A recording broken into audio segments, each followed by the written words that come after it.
Say goodbye to your credit card rewards. Greedy corporate mega stores, led by Walmart and Target, are pushing for a law in Congress to take away your hard-earned cash back and travel points to line their pockets. The Durbin-Marshall credit card bill would enact harmful credit card routing mandates that would end credit card rewards as we know it. If you love your credit card rewards, tell your lawmakers, hands off my rewards. Tell them to oppose the Durbin-Marshall credit card bill. Hey guys, time to get in on the action for the biggest moments in basketball with Prize Picks, America's #1 fantasy sports app. Just select 2 or more players, pick more or less on their projections, place your entry, and win up to 100 times your money. Right now, Prize Picks will match your first deposit of up to $100. Just download the Prize Picks app and use the code GET100. That's code GET100 on Prize Picks for a first deposit match of up to $100. Prize Picks. Pick more. Pick less. It's that easy.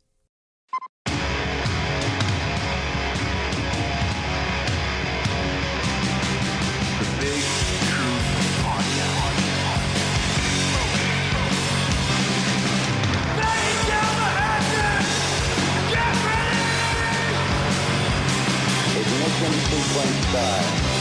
6, 5, 4, 3, 2, 1. We have a liftoff. Yeah, once again, we have liftoff. I want to thank you for tuning into this episode of the Big Truth Podcast. And we have the annual October Halloweeny second annual? M4. We did one last year, right? Yeah. This is like the third one, man. I just said annual because I don't know how many there is. I have to go back in the in the We archives. did 3 and see. Halloween specials? No. Fucking getting old.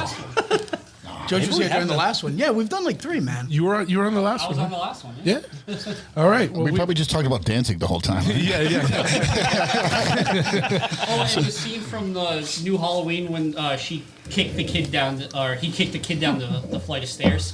Oh, yeah. Yes. Yeah. Okay. All right. So yeah. So That's a recap. I don't even know how long this podcast has been around. So yeah. All right. So it's already a while. But we're doing an M4, and we got the usual cast of characters here. We got Packer, Joe, and Mark, and then In a distance. come on, George. George is in the scene. But we have a very special guest with us today, Drea, who is a spirit or psychic medium, who's also from the area, and we have a shared history of mutual friends. So let's give a warm welcome to Drea. How you doing?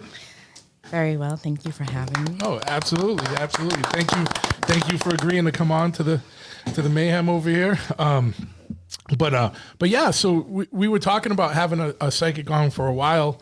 I think every year we've done one. Yeah. We'd be like, oh, we should get a psychic on, and I know Joe's a big proponent of that. Yes.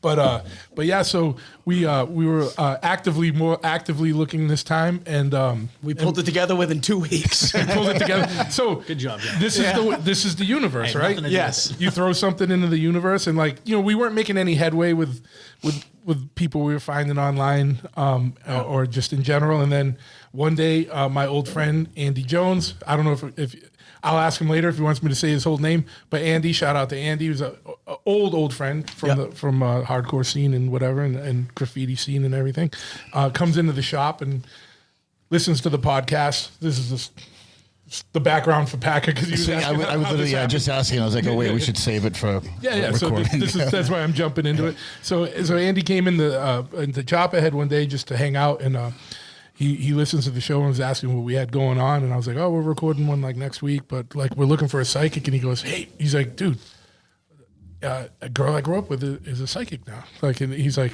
and so, and then it all just came together. So he reached out he went in the parking lot, reached out to Drea, and then Drea hit me up the next day. We have to set the tone here. Like, so we're sitting in a tattoo shop. We're sitting in the tattoo shop where episode 1 with Johannes was recorded. So it's none of the lights are on except for 3 candles we have in between all of us. Yeah. And we're huddled around.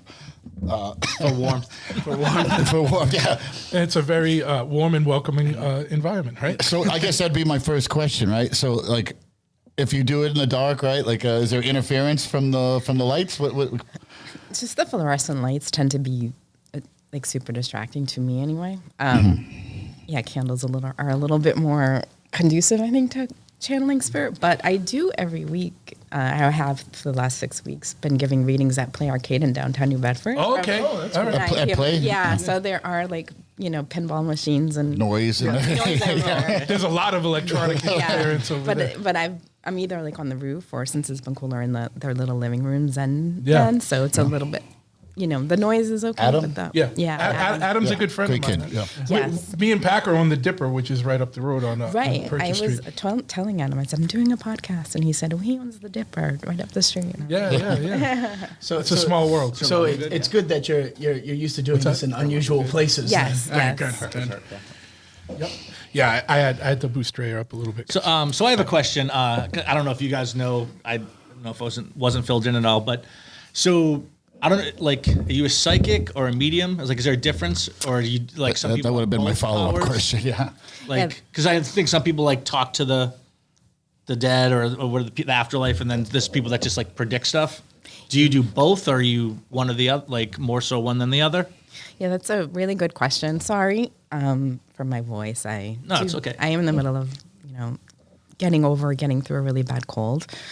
I did speak to my German friend right before I came here. She's like, you do not sound good. Your voice does not sound healing. This is not good. Tell them this is not how you sound. But your German accent sounds great. It is a German/Indian. Don't worry. None of our voices are healing or soothing. This isn't my usual voice, so thanks for having me and putting up with me. But that's a really good question. It's a really something that a lot of people do want to know. So what the saying goes, all mediums are psychics, but not all psychics are mediums. So Okay. there tend to be more people with the general ability to do psychic work, which is basically feeling the energies that are on our planet now and things that are going on. And mediumship work is going, to the other side and the non-physical world and connecting with energies there and then communicating their messages and to those in the physical world. And so when you say spirit medium, that's more referring to the second part. Yeah, spirit medium is, you're really a medium for spirit, right? You're letting spirit come through you. And that's generally the term that I prefer. It's not one that's as well known as psychic medium. So people, generally use psychic medium. But you're, at the end of the day, you're a spirit medium. You are a tool for spirit, and you help to channel their message to those here in the physical world. So, go sorry, can you shut that off, or does that just is it like if you're having a little alone time, right? Just some spirit, hey, what's up? or do you tune that out? That's another really good question. So, yes, before I realized that I was a full-on medium, I didn't know how to turn it off, and it was so disruptive to my No job. privacy. Yeah, just getting messages, getting feedback from the universe all the time in a way that was really distracting to my 9-to-5 job. There's one story where I kept seeing my manager in a very corporate ed tech world.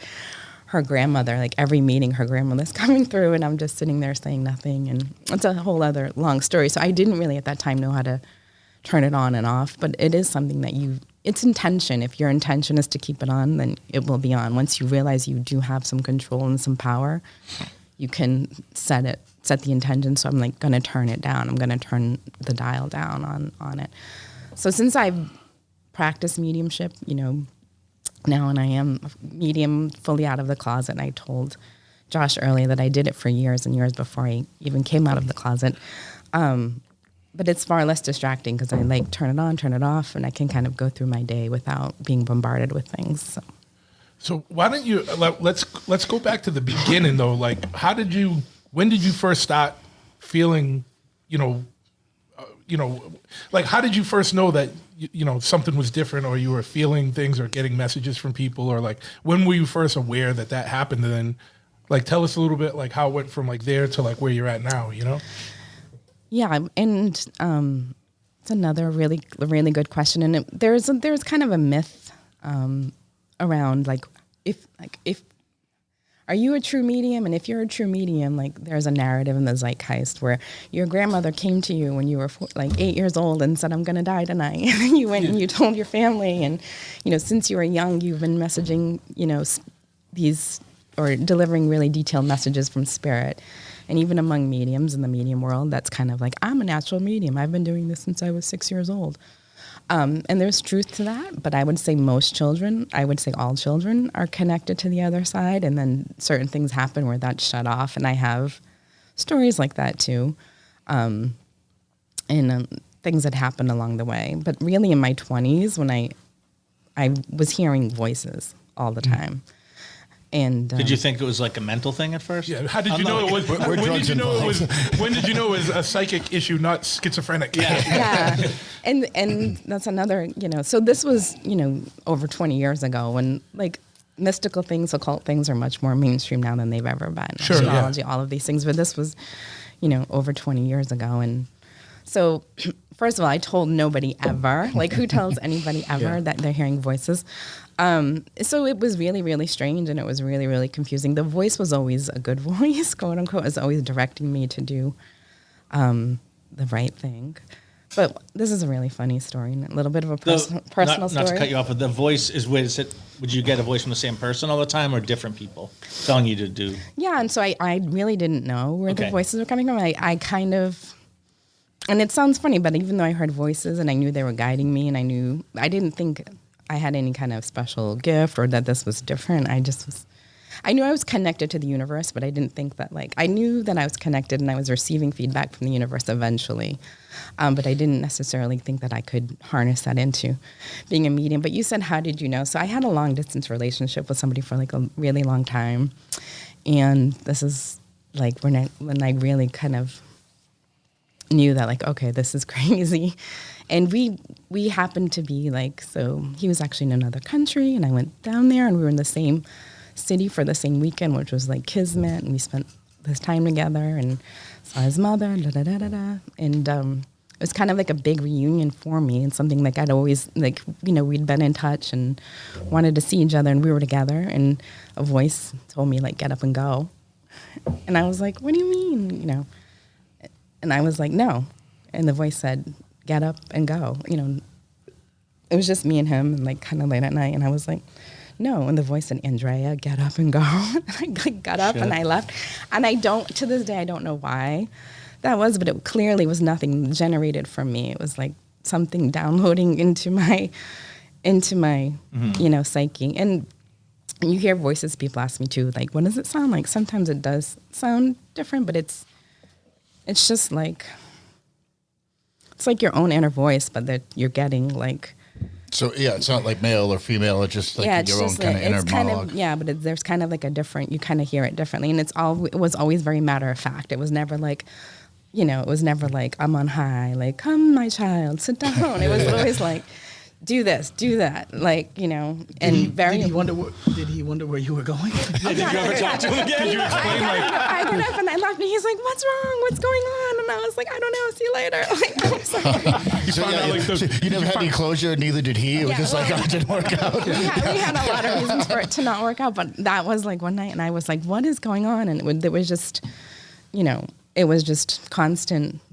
And so I knew I was connected, and I didn't know if it was collective. I didn't know. I was is this a dead ancestor, recent, something I don't know? I knew I didn't know it, but it was just very matter of fact. And I honestly ignored it. I didn't spend too much attention on it. At the time, I lived in New York City. I worked in educational publishing. I had this whole other vision for my life. Sure. And this was just a small blip. And I just kind of kept it and moved along.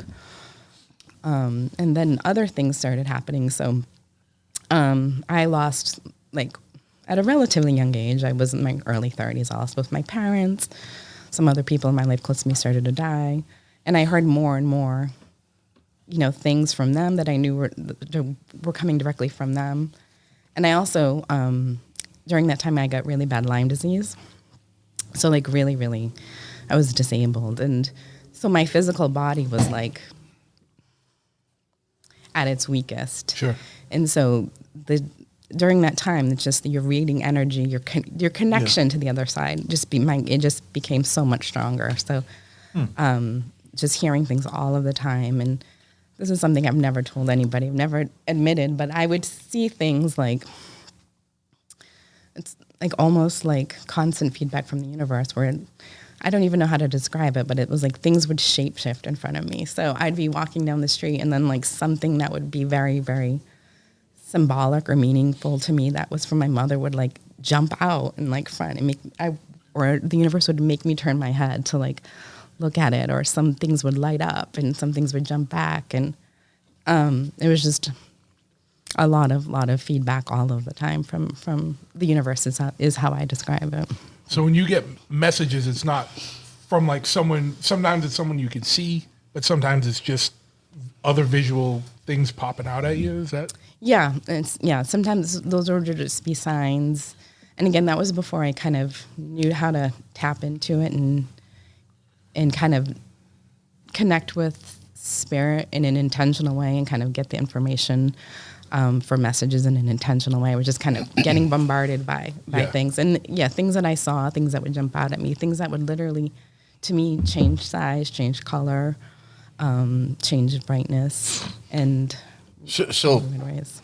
over the years, you've honed that and understand it better and interpret it. Is that what happens? Yeah, and so I was a very reluctant, medium is the best way to put it. I didn't, and there were so many things along the way, so many guideposts, so many events that like led me into this world more and more and more. And I kind of had my like heels down, like, and my arms out, like what's going on, what's happening. It wasn't something that I sought after. It was something that kind of, I feel like, was calling me into this bigger world. And one of them was a friend of mine died, and he was coming through with so much information and so many messages and moving things in my house, and most the messages were for his sister, and it was so overwhelming. I took her to a medium. I was like, she wouldn't listen to what I said. Okay, I'm going to take you to a medium. That medium said, I have a class like for people who are intuitive, like you, come to this class. And I went, it's called a mediumship circle. So mediums do actually like network practice. There's actually a college for mediums called Arthur Findlay College in the UK. So we do spend a lot of time like developing our skill. People don't just like come out of the womb delivering full messages. It's it's an art and it's a practice. If anyone happens to listen to this that like is like, you know, a medium has some sort of a gift and is looking for help, do you have a site or something you want to plug so they know how to get in touch with like you or your group, if that's something that... Yeah, you can reach me. I have a website. It's called DreaPsychicMedium.com. I'm also like on Instagram, Drea Psychic Medium. I just came out of the closet fully like in July. So this is so new to me to be out in the public. You're going to get like 3 new Congratulations. You know what? We'll just... For the listeners, we'll have all that in the show notes, so you don't have to remember, but just remember to go check the show notes. So what I was wondering, like to get back, you said that you started like hearing these voices like in your early 20s. Like, was there something like I know there was the experience with your boyfriend that was in another country, but was there like a specific like event or something like? And I mean, this is me coming from just what like I've gotten from movies and TVs, but was there like a near-death experience or something that kind of triggered this or something like that? Like, or like, I mean, did you think that these thoughts were originally just like your own and you were just kind of talking to yourself and then you were like... Yeah, I think that was happening before I had some of those bigger experiences where you have like voices in your head and you don't really pay attention. You think it's like your left brain or your right brain and you don't fully pay attention. Was there any instance like that you can account for that was like earlier than your 20s? Like say you were like preteen or anything like that might have like triggered this? Yeah, like anything like that. I did have experiences earlier. There was one experience when I was in college and I got up and was no longer sleeping and I looked and I saw, like not in my mind's eye, I saw a man walk into my bedroom and I screamed like bloody murder and the whole family woke up and they were like, you're so dramatic, blah, blah, blah. So a lot of those things that were always just shut off and I didn't pay attention to it. So there was no trigger. There were earlier indications of things, no trigger. Yeah. But there are some triggers. Near-death experiences is one of them. I didn't have that, but I was very, very sick with Lyme disease where my body, I couldn't even dress myself. Like that was like the big feat for the day to dress myself, to shower. So at that time when my physical body was weakened, the spiritual connection just took over because the veil was so thin for me at that time. Near-death experiences do tend to trigger this type of thing. There's a lot of mediums that are well known that did have a near-death experience or multiple sometimes. Yeah. Another indicator, because there have been studies, like what causes people to be mediums more than other people, is childhood trauma. Okay. So if you're, for people who have childhood trauma, right? You wake up every day, you're not sure what's going to happen, so you learn to read energy, right? You learn to read like what's going on in your environment in non-physical ways to predict what's going to happen. People with learning disabilities too, for the same reason, right? The world is like, you kind of have to go more energy because you can't, don't have the tools to really navigate. So as far as I'm sure there's people that are more able to have this gift, and there's some people that aren't able to have this gift or not be trained as well to have this gift. Like, what are some of the sorry, audience. What are some of the what are some of the calling the signs that hey, I might have this? It would be something like seeing like a man that's not there walk through your living room or something like that, or would that just be you saw a ghost?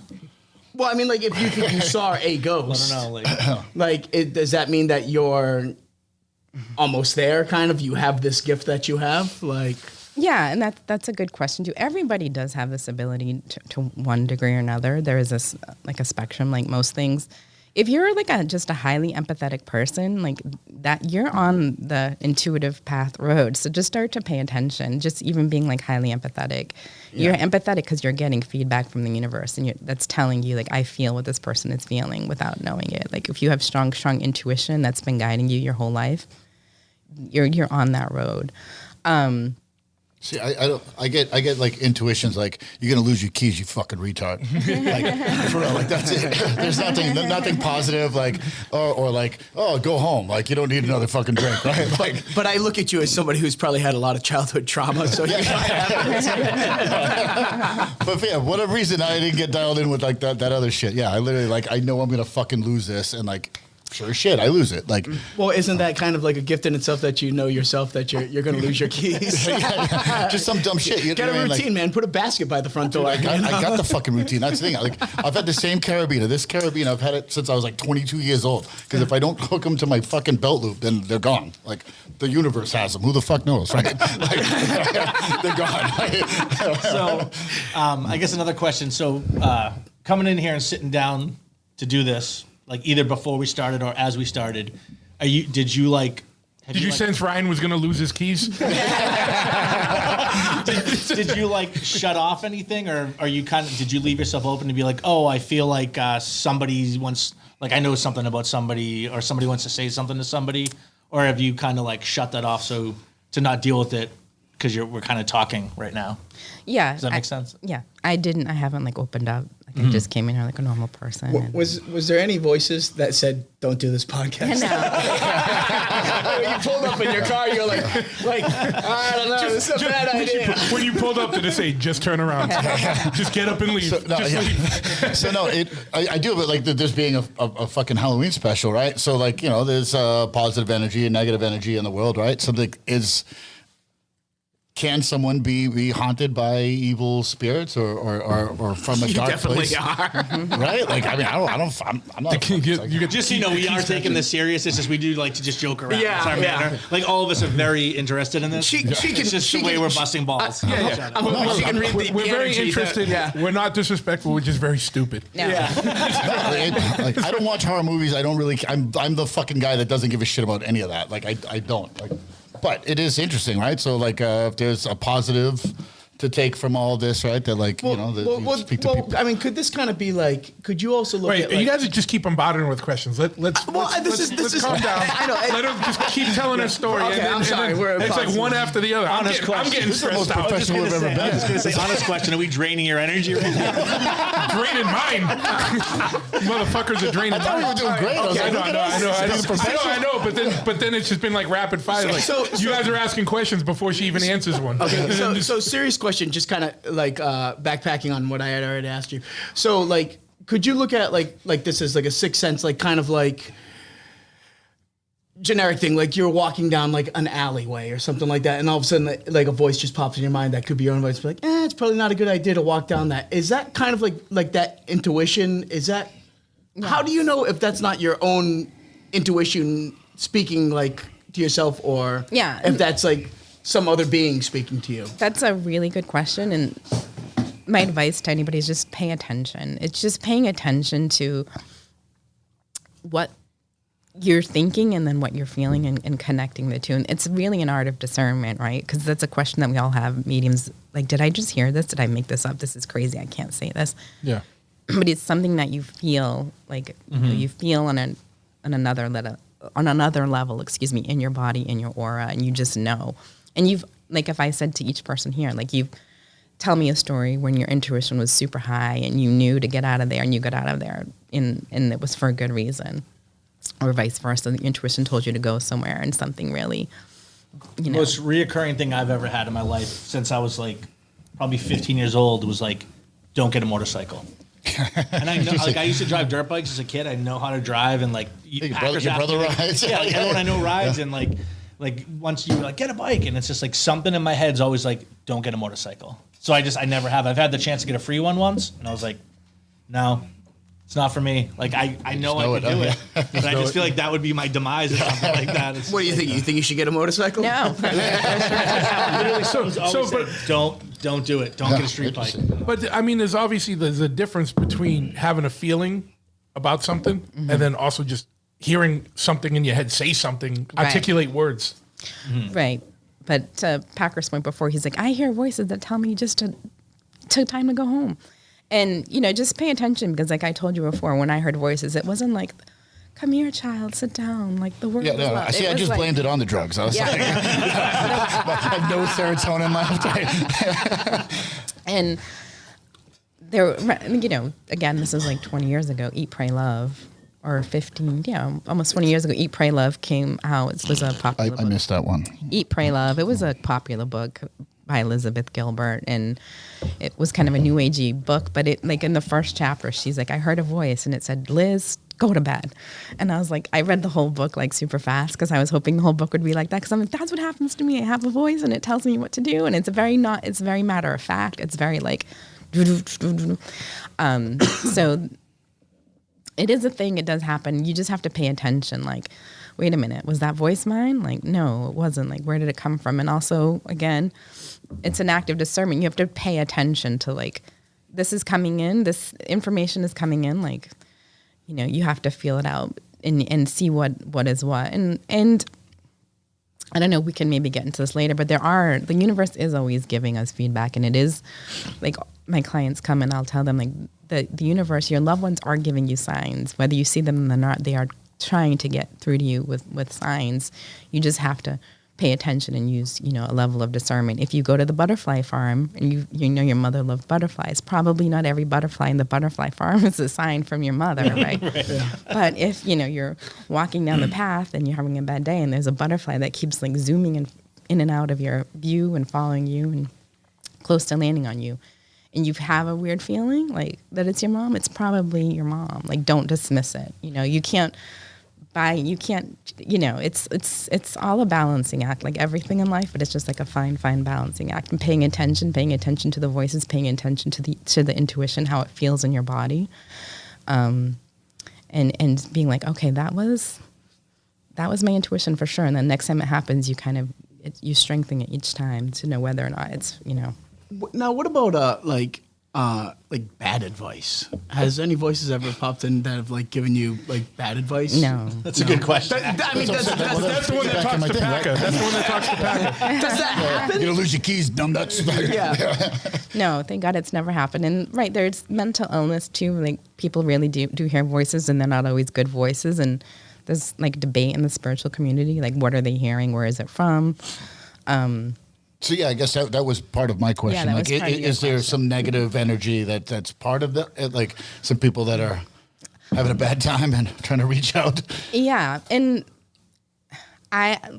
some mediums will not go near anything negative at all, whether it happened in the physical plane or it's happening in the spiritual plane. I definitely think there's negative energies on Earth, right? I definitely think there can be negative energies. It's not very common, and it's never happened to me. And it's again about setting intention. Like, if you talk about manifestation, it's when you do mediumship, it's the same thing. You just need to set your intention. Like, the intention for my work is gonna is for the highest and best of all involved. And I repeat that so many times. I do prayers before every reading. I did a prayer before I came in here. To what? For the highest and best of all involved. That's it. Just everybody. Just to the Good intention. to the spirits. intentions, Yeah. No, interesting. Yeah, because I don't have a strong background in this, and I don't even know where I stand on it, to be honest with you. Yeah, You and, know? and I don't pretend to have all the answers either. Like Yeah. a lot of mediums are like, this is how everything works, and we don't know how everything works. That's my answer to a lot of things. Who knows? Yeah. Yeah, right? Yeah. Yes. And You can't say definitively Yeah. one way or the other, right? So you can't disprove it, approve it, whatever.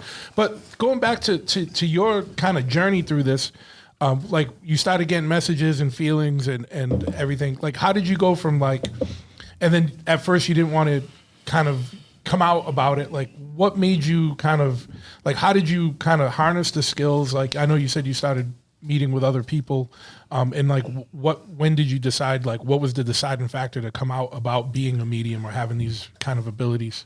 Yeah, so when my friend died and he was coming through with so many messages, that brought me to my first mediumship circle, because I brought his sister to a medium, as I said before. Yeah. And then, like, the first time I sat in a mediumship circle, again, we just set the intention, bring through somebody's loved one on the other side for somebody in this room. And I set the intention, and I saw a man. He was in he was a fireman in a officer's uniform. He was older. I knew he was somebody's uncle. I knew who it was for in the room. I didn't say anything because I was too embarrassed and too afraid. And Sure, yeah, like, yeah. what is this? And then after I went, I see this uncle. It looks like this. Can you take this? Do you know who I'm talking about? And she did.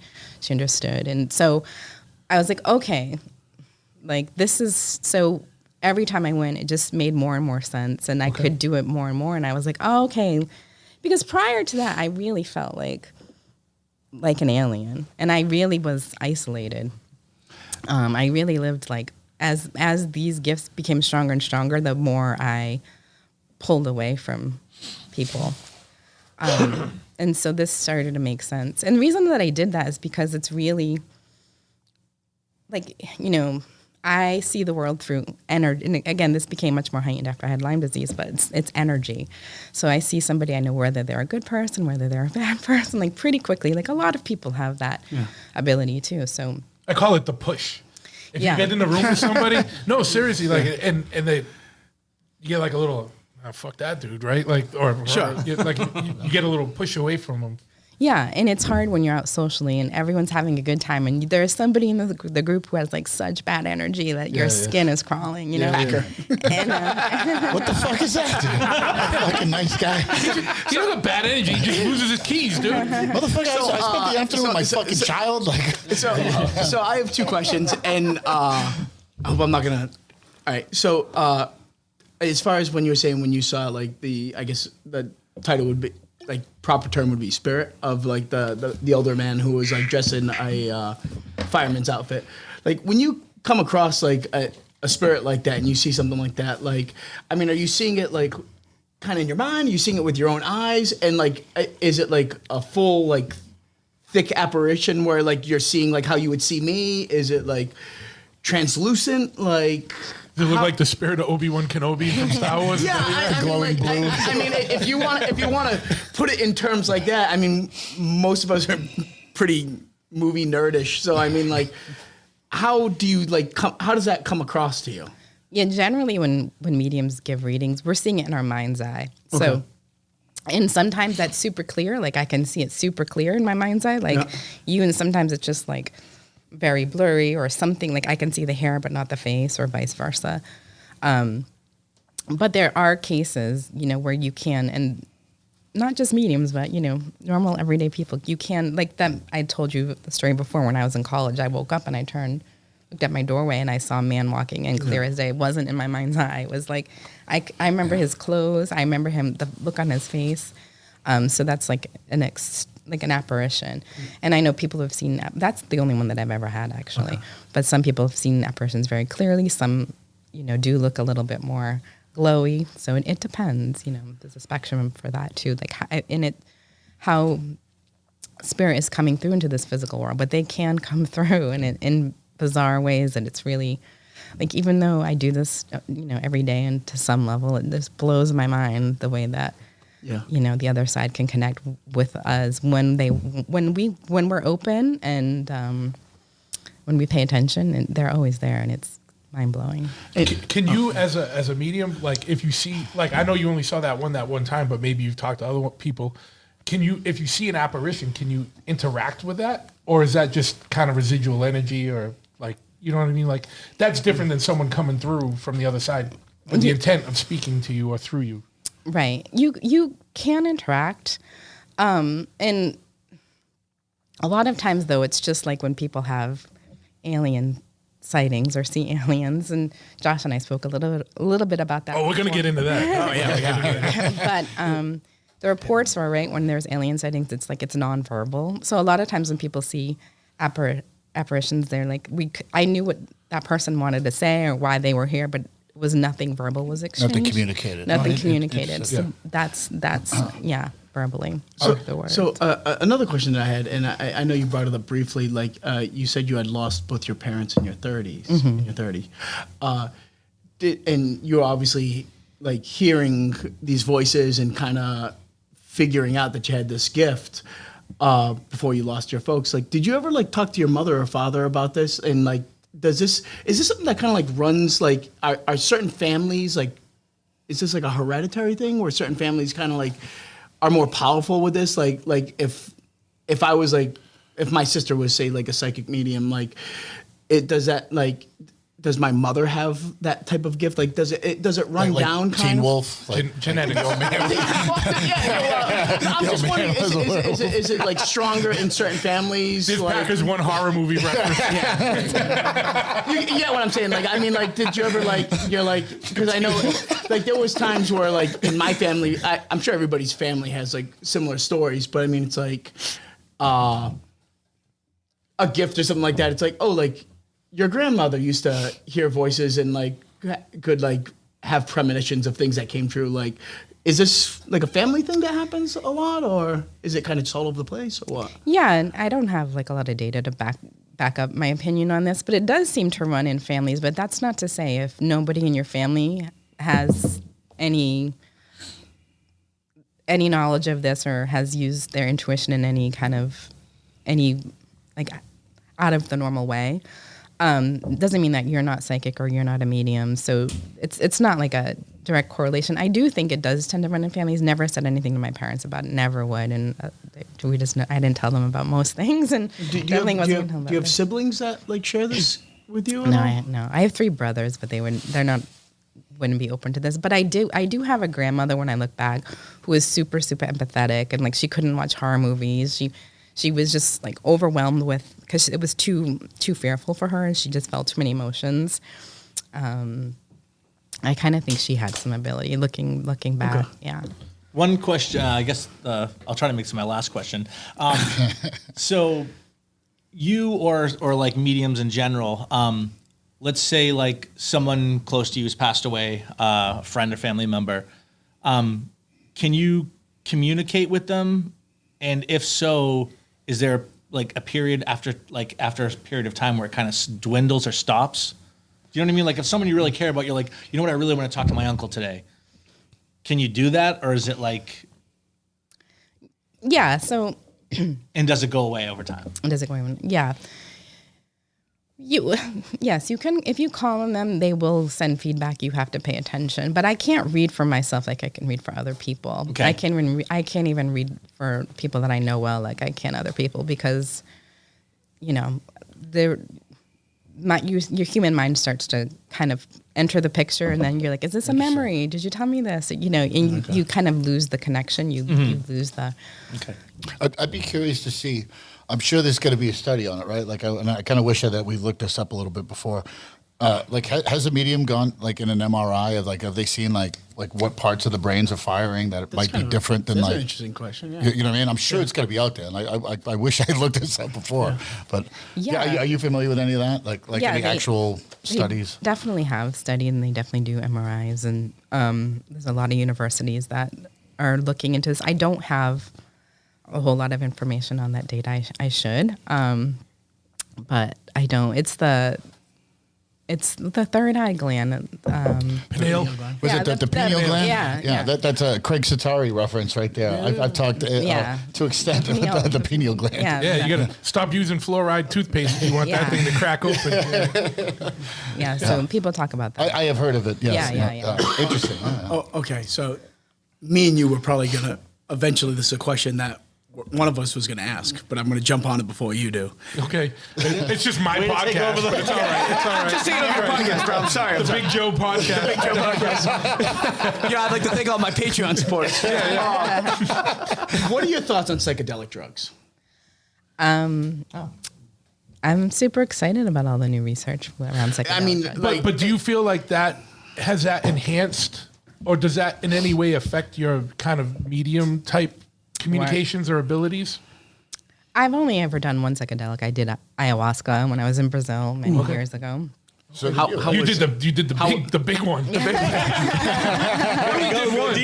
It was 3 days in the woods with a shaman. Can you tell us? you did that too, right? No, I didn't do ayahuasca. Can you tell us I about? want to. Can you tell us about that experience? Because I mean, we've probably, with the exception of George over there, we've probably all done mushrooms or LSD before or DMT. I mean, I've done a lot of stuff before as far as mushrooms and stuff like that. But I mean, your ayahuasca experience, was it like with like a shaman, like a retreat type thing, or?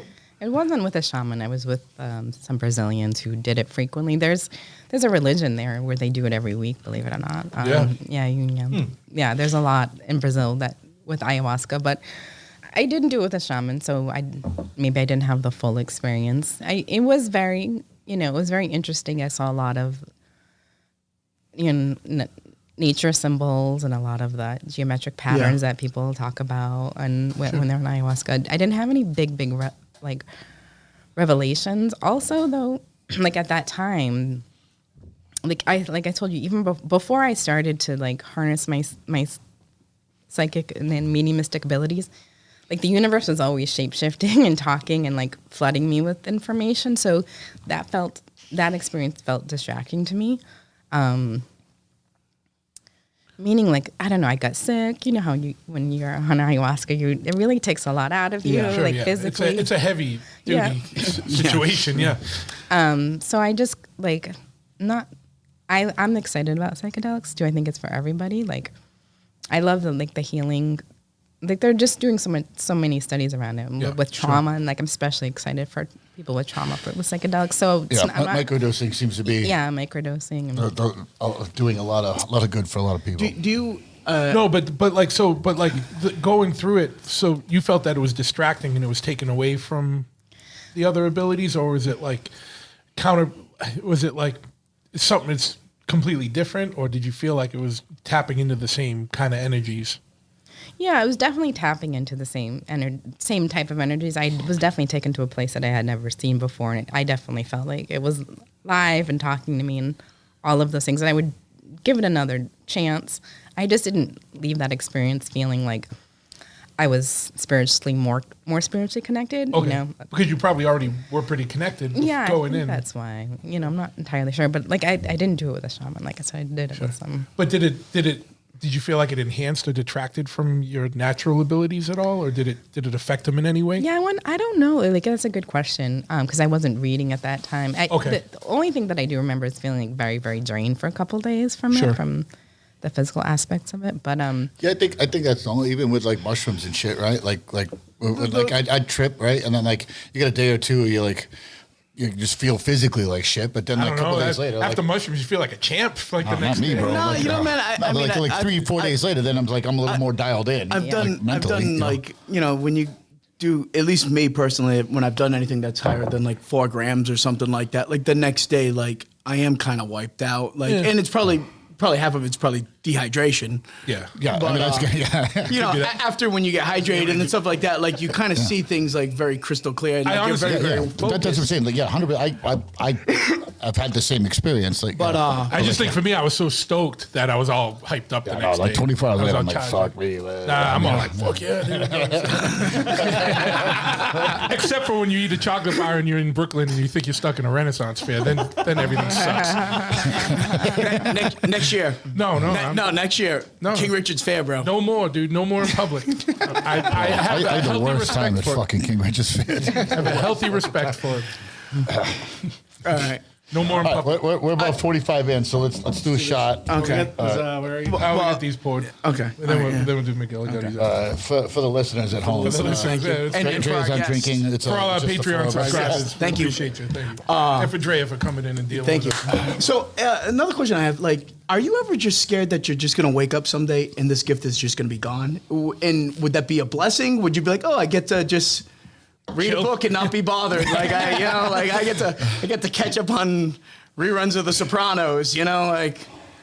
Yeah, and that's funny because when I first started doing readings, I was like, I had that fear, like, could I do it today? Am I gonna wake up? Is it gonna be gone? How is it gonna work? But that's kind of gone because of, You're so fine tuned into it. Yeah, I just do it so frequently now that and I do it like at Play Arcade with like pinball machines and things. So you just shout out to kinda- Adam. Shout out to Adam at Play Arcade downtown New Bedford. But So yeah, I mean, you walking around your apartment like talking to ghosts and shit, like by yourself, like do you shut it off, like he was like making a pizza, and what's to the extent of like? I mean, is there actual conversation or is it just kind of like messages like? Don't drive this way to work. I mean, do you ever actually have conversations, like full-blown conversations, like hopefully more intelligent conversations than what we might be having tonight? But I mean, something where it's just like somebody's trying to give you like a message and like you respond and they give like an answer and there's like an actual conversation. Like, does that ever happen? Like, yeah. So during readings in particular, or just in general, just kind of like day to day. Like you're going to the grocery store and yeah, it's never like. It's never like a complete, back and forth dialogue. It's always like those kind of instructions on. That's the way that I receive them. So yeah, so, do you get pissed like when like something stupid happens? Like, where the fuck were you guys on that one? Like shit like that. Like, yeah, no, but I mean they are around as to whether or not I'm paying attention, whether I'm not, and then also they don't like. There are lessons we're meant to go through that we just have to go through. So then, if that's the case, they're not gonna warn me about them. Is how I see it. So yeah, so you would personally believe in like the divine plan and all that, as well as spirits kind of guiding you to make the right decision. Yeah, there does seem to be like when we do psychic readings too, like if you talk to most experienced mediums and psychics, whether they'll admit this or not, it's like, I can tell you this is where the energy is. This is what it feels like right now. You can go outside and do something completely different, right? If I say take road A or take road B. So it's not set in stone. There does seem to be like, we definitely have free choice. There definitely seems to be a divine plan too, though, because when clients come and they're in this field, like literally, it's like red flag, like, why are you doing this? You should be studying this, or you should be here. There's a higher calling that people generally have. Like there does seem to be like a plan or some type of plan that's resonating with their higher self. And if you get them to kind of be quiet and be truthful and connect with their intuition, they will kind of agree with that. They'll know that as well. And it just seems to be when we connect with our higher calling, things tend to flow more easily, not all easily, but more easily. So that comes through in the reading. So it does seem to be like, your guides and stuff are like pushing you trying to get you to go to the right place. Sometimes we just don't hear it. We miss the calling. We miss the clues. So quick question then. So when you are just in your normal existence, are you hearing from just your guides, or just are you hearing from all kinds of things, all kinds of different people or spirits, versus like, obviously when you're doing a reading, it's more directed. So like there's obviously different Yeah. communication or spirits or whatever. Like, what's the difference between like your day-to-day life where you might get messages versus like when you're doing like an actual reading for someone? That tends to be my guides, right? That are giving me, and I still don't pretend to. There are ways to meet your spirit guides. There's things you can do, but that collective or whoever is talking to me, they do talk to me. So I identify that as those voices as my guides. But in readings, it's generally somebody's loved ones. It could be somebody's guides too. Okay. But yeah, they'll come through, and again, it's not like an entire conversation, but they'll say something super clearly that I can hear. Then I'll see something, I'll feel something, and it's kind of just different data points interesting. coming in at the same time. So, and then you have to interpret that Yeah, I know. as to what that means and what your understanding is. Yeah, so we're left to like put it all together in real time and try to give it to you. Like So not like, was the movie Ghost with Whoopi Goldberg, right? She was like a medium, yeah. right? Yeah. Like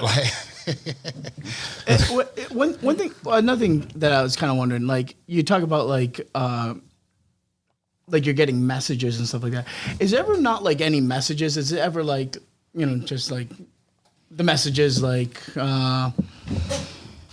I already used this example, like don't drive this way to work. Is it ever just like messages, just trying to reach out just because like the other side might be like lonely or anything like that? Like they just want somebody to talk to, or like, I had a question similar, but it was to a further extent.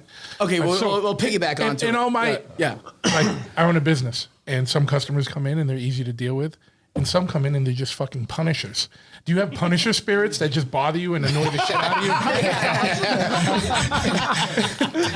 I don't. Can you just leave me alone? I just want to ask you a million questions and not buy anything and leave. Like, I know you didn't write that one down. Could you please write it down for me? No, I don't, fortunately. But it's funny when you do give readings, the person's personality will come through. So if they were a difficult person, they'll tend to come through with a difficult personality, at least in the beginning. And then it's like an identifier, right? Yeah. Because there are ways in mediumship, it's called evidential mediumship, where there's evidence. Does this person, I see this person, he or she looks like this.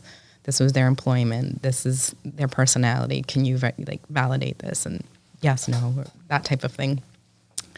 So yeah, there is that part of it where like they will show their personality, but then I'll be like, this person was hard to deal with, but then the apology comes through. You try to be nice to people sometimes. Like if you're talking to them, you're like, oh, this person was a fucking asshole. Yeah. They say we're a little difficult. Yeah. But I guess that would confirm it, right? Like if the person knew and be like, you know what, dude, that motherfucker did ask a lot of questions. So like he was a pain in the ass. Yeah, but then their higher self comes through, and when they're on the other side, they're always doing some kind of work. The opposite is true too. To that point, is because people can come in for a reading and they're like, I don't know what to do with my husband. And a colleague of mine just reminded me of this because she's like, remember you did that reading and it was so funny. And I'd forgotten, but because I was laughing after she reminded me. But because the person was having an affair on her boyfriend and she's coming to me for a reading, like basically this guy's, not treating me right. What am I going to do about it? And I'm like, and so you have to gingerly like relay that message, like, okay, what they're telling me is. Yeah. So the spirit world was snitching on that guy. Not on the guy. Spirit snitching. Yeah, spirit snitching. Not on the guy. On the person. Oh, on the person. Oh, yeah. Yeah. So she was having an affair, but she was like complaining about her relationship, and it was like, okay, but let's see what's really going on here. So you have to kind of. Luckily, I'm not a very diplomatic person, but they tend to give me the language to like deliver things very diplomatically, because some things that are very sensitive will come up during a reading. I've had people across from me who suffered sexual abuse, and their mother is coming in saying, I knew it was happening and I should never have let it happen. That's a topic that a lot of mediums won't. Now, does that fuck you up a little bit? Like just hearing that stuff, or are you like, like does it bring you mentally screw you up, or? No, I like it's a lot of mediums will say like don't go there, like keep it happy, keep it positive, it's all love. I don't believe that to be true. I believe people do bad things on this earth, and to hear that from her mother, people hug me and they cry, and it's very, very, very, very healing. I just tend to trust. Like I've had people who like were in gangs sit across from me, like I known have committed murders, like ready to leave. People who've been killed in shootings come across from the spirit world.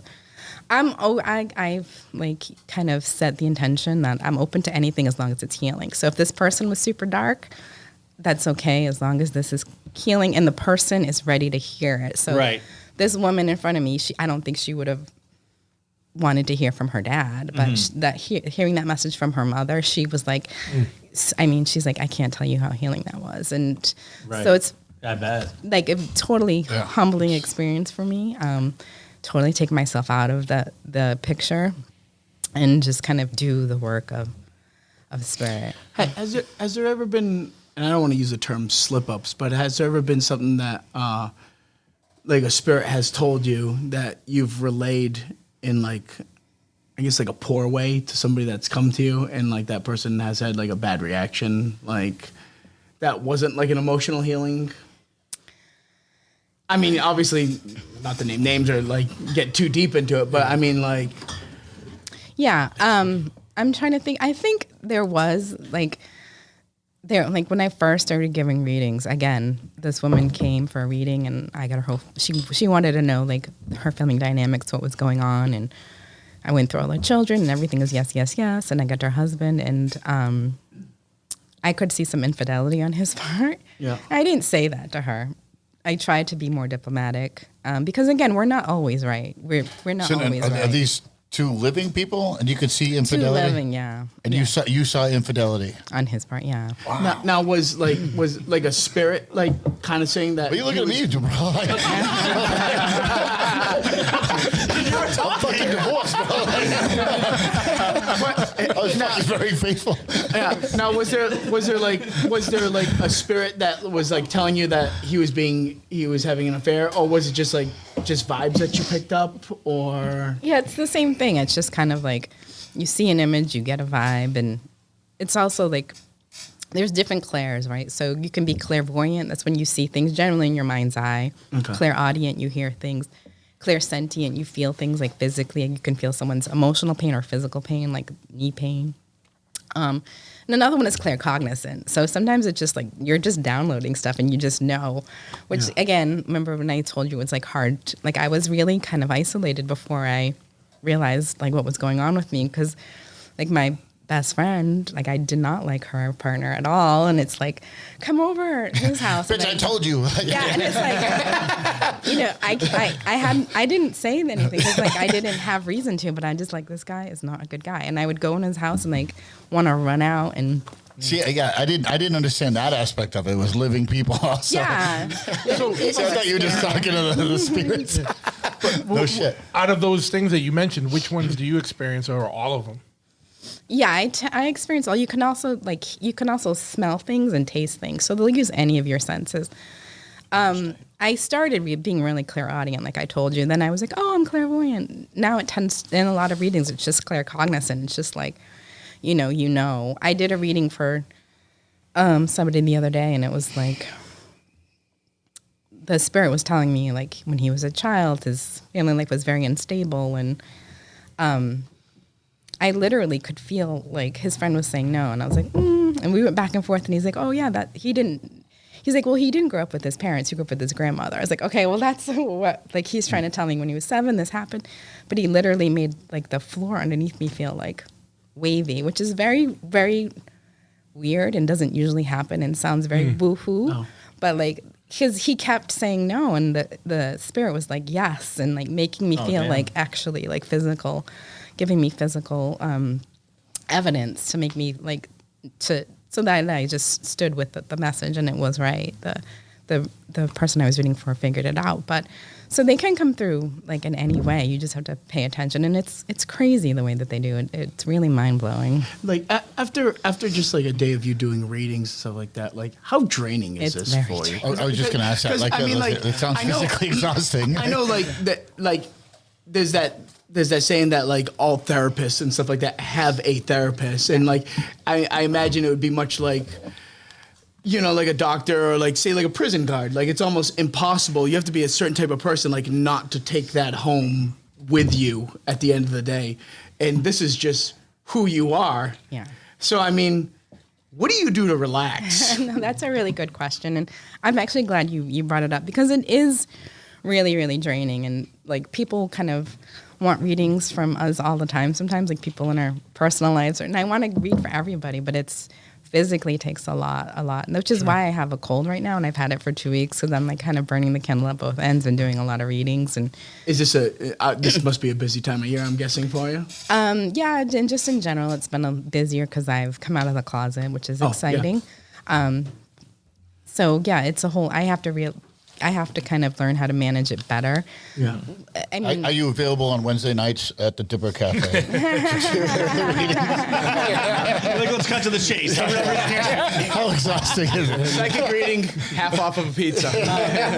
A question: if you're doing readings, is it more draining for you to be around like a group of people, or you know what I This mean? must be really draining. This is draining, but not very psychic. Like we're saying, like if you were to like do a reading right now, Intellectually draining. would it be better for you to be like, all right, you like 4 of you go away, or does it not matter? I don't know if it conjures more people or more spirits coming through if there's more people around, or it doesn't matter. Yeah, that's a really good question. It tends to be more draining in a group, and I you know, it's probably for the reason that you said. It's just you have to kind of like zone in more and kind of pay a little bit more attention. Or is it hard? Yeah, is it harder if there's like somebody, if it was like one person and it's like something's coming through? Obviously, it's for that person, but it's like if something was coming through now, would you be like, shit, I don't really know if it's for him or for him?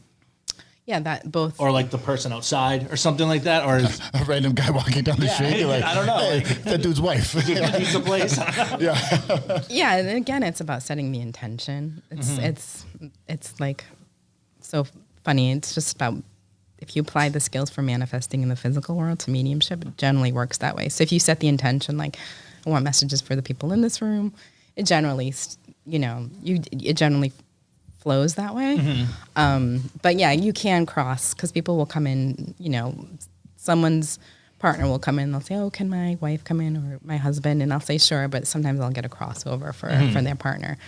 But it's generally something that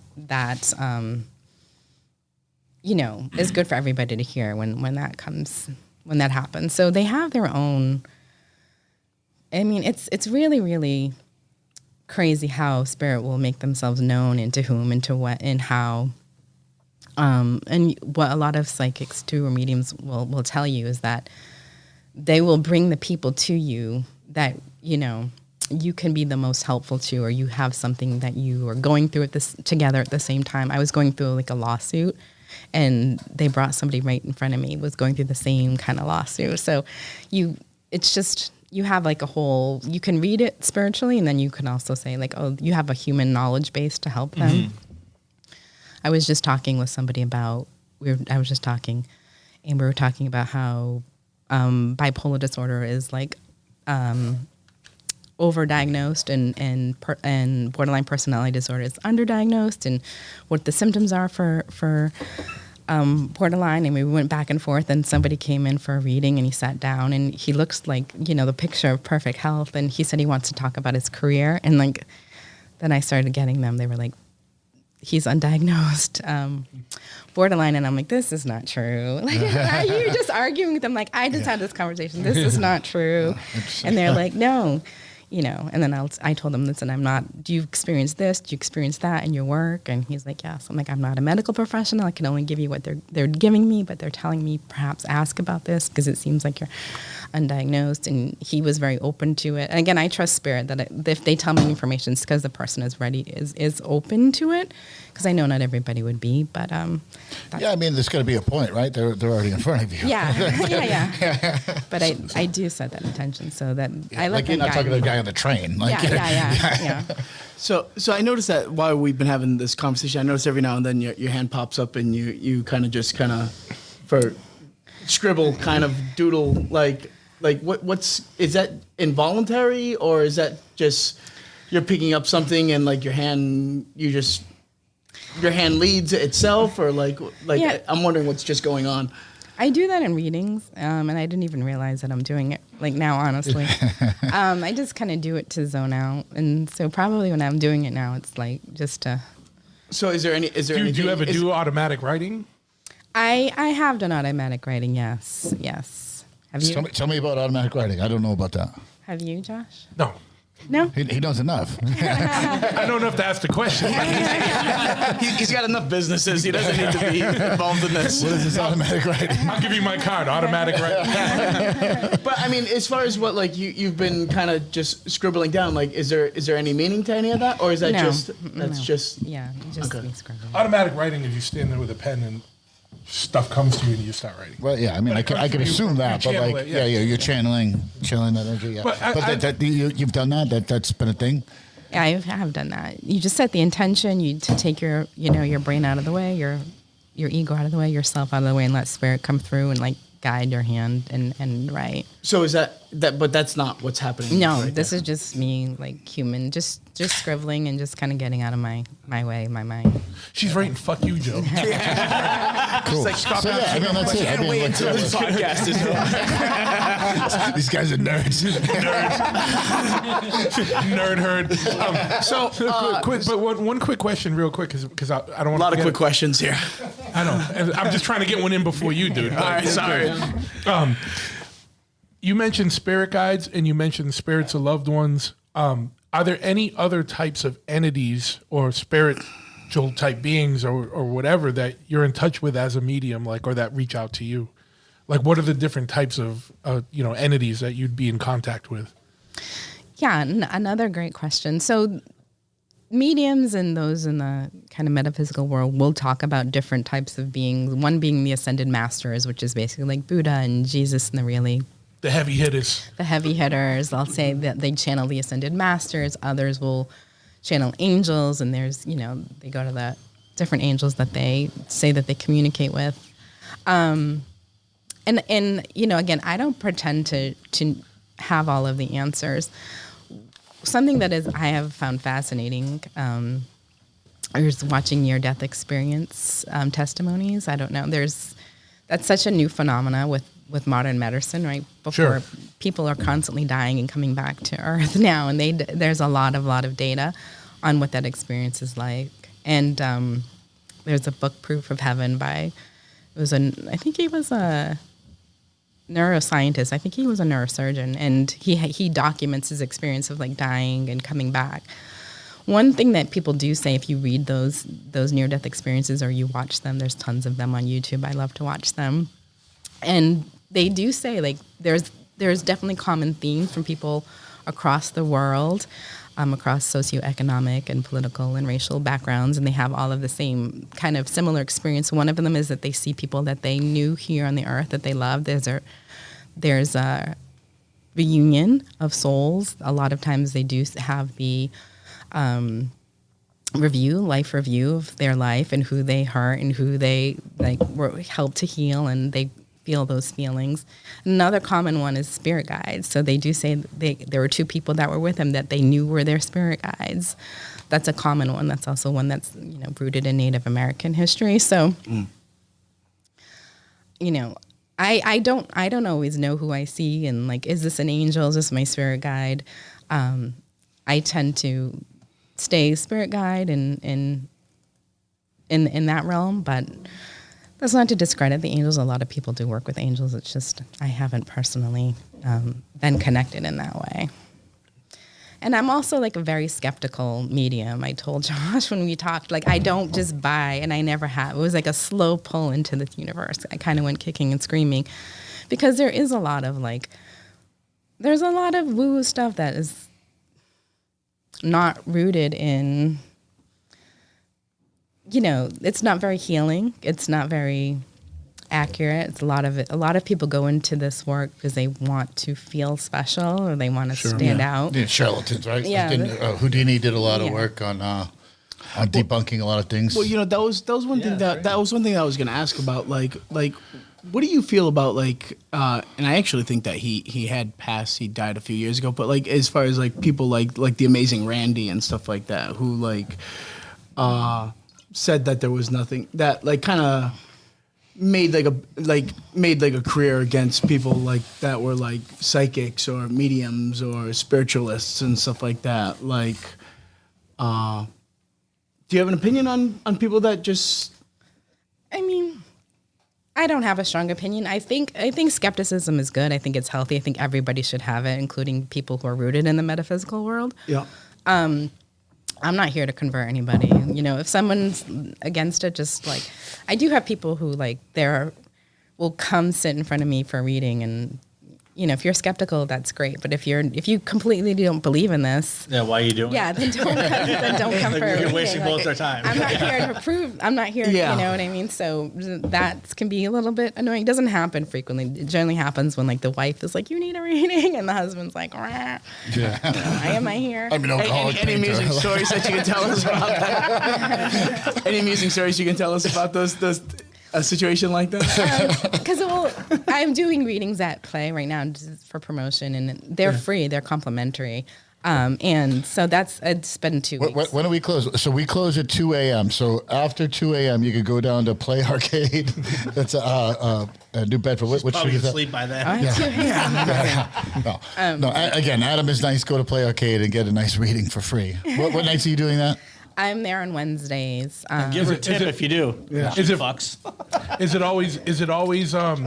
it for just a residency forever, or is it just October, or what? We did it 6 weeks until October, but we're trying to kind of figure out the next steps right Okay. now. Well, then they can check your. She can't see into the future, bro. But no, it is 0.7 miles, I believe. I mapped it out from downtown to our bar. So Yeah. So Way to squeeze in a commercial. Free pizzas. To midnight. with your receipt from the psychic reading, we'll give you a free pizza. no, but yeah, I mean, people will obviously we're not wrapping up right now, but when we wrap up, we'll give all your socials again and stuff so people can find out where you're appearing or working and how to get in touch with you. But But this is to kind of play off the question Joey just asked. Has there been any very interesting or wild or crazy or funny or scary kind of experiences in this for you, from the day you first started getting messages? Or is it just all sad? I hope you're doing well. Live a full life. But what have been some of the wilder experiences for you?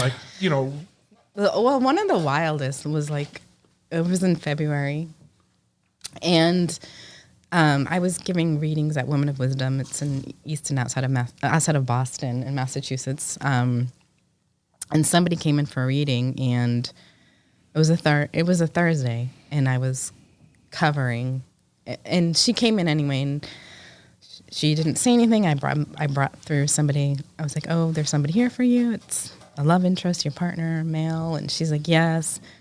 And I was like, he just keeps showing me for some reason this image, which wasn't very super significant, but it was just the image repeating, and he wouldn't move on. Where you're holding him in bed, you're holding him from behind, and he's crying.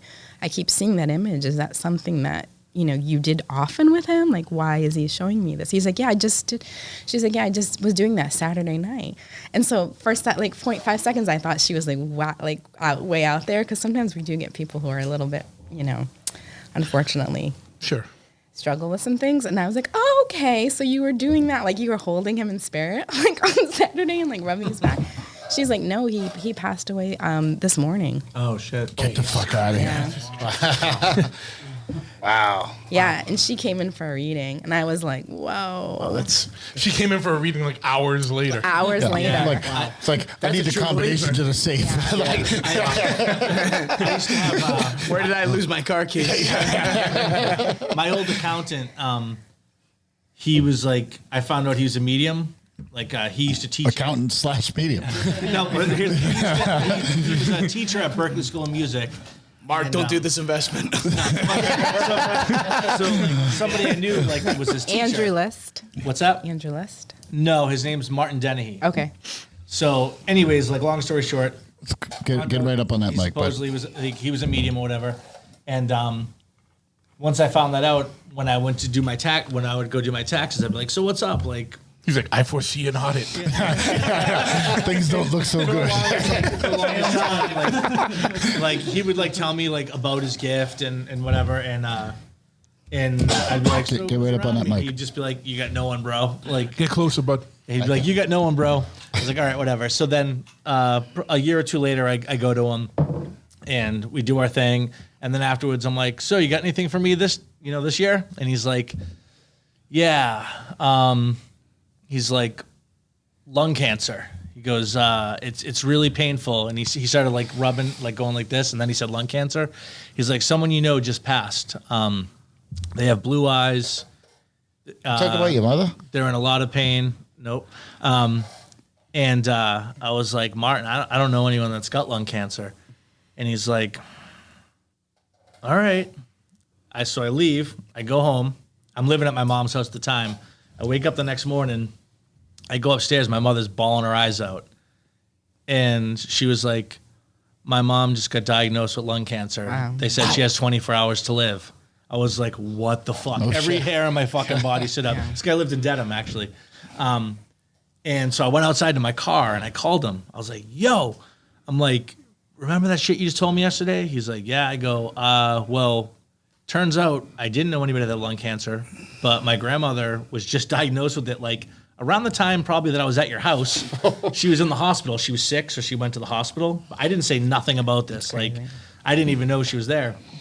And he's like, oh, yeah. He's like, he goes, cancer's a really strong one. He's like, I feel it a lot. He's like, not to be cold, but he's like, I basically saw it as she's already gone. So, and then she died like fucking like 10 hours later. Yeah. It was fucking crazy. I didn't even know what color eyes she had or whatever, because he was like, this really blue eyes.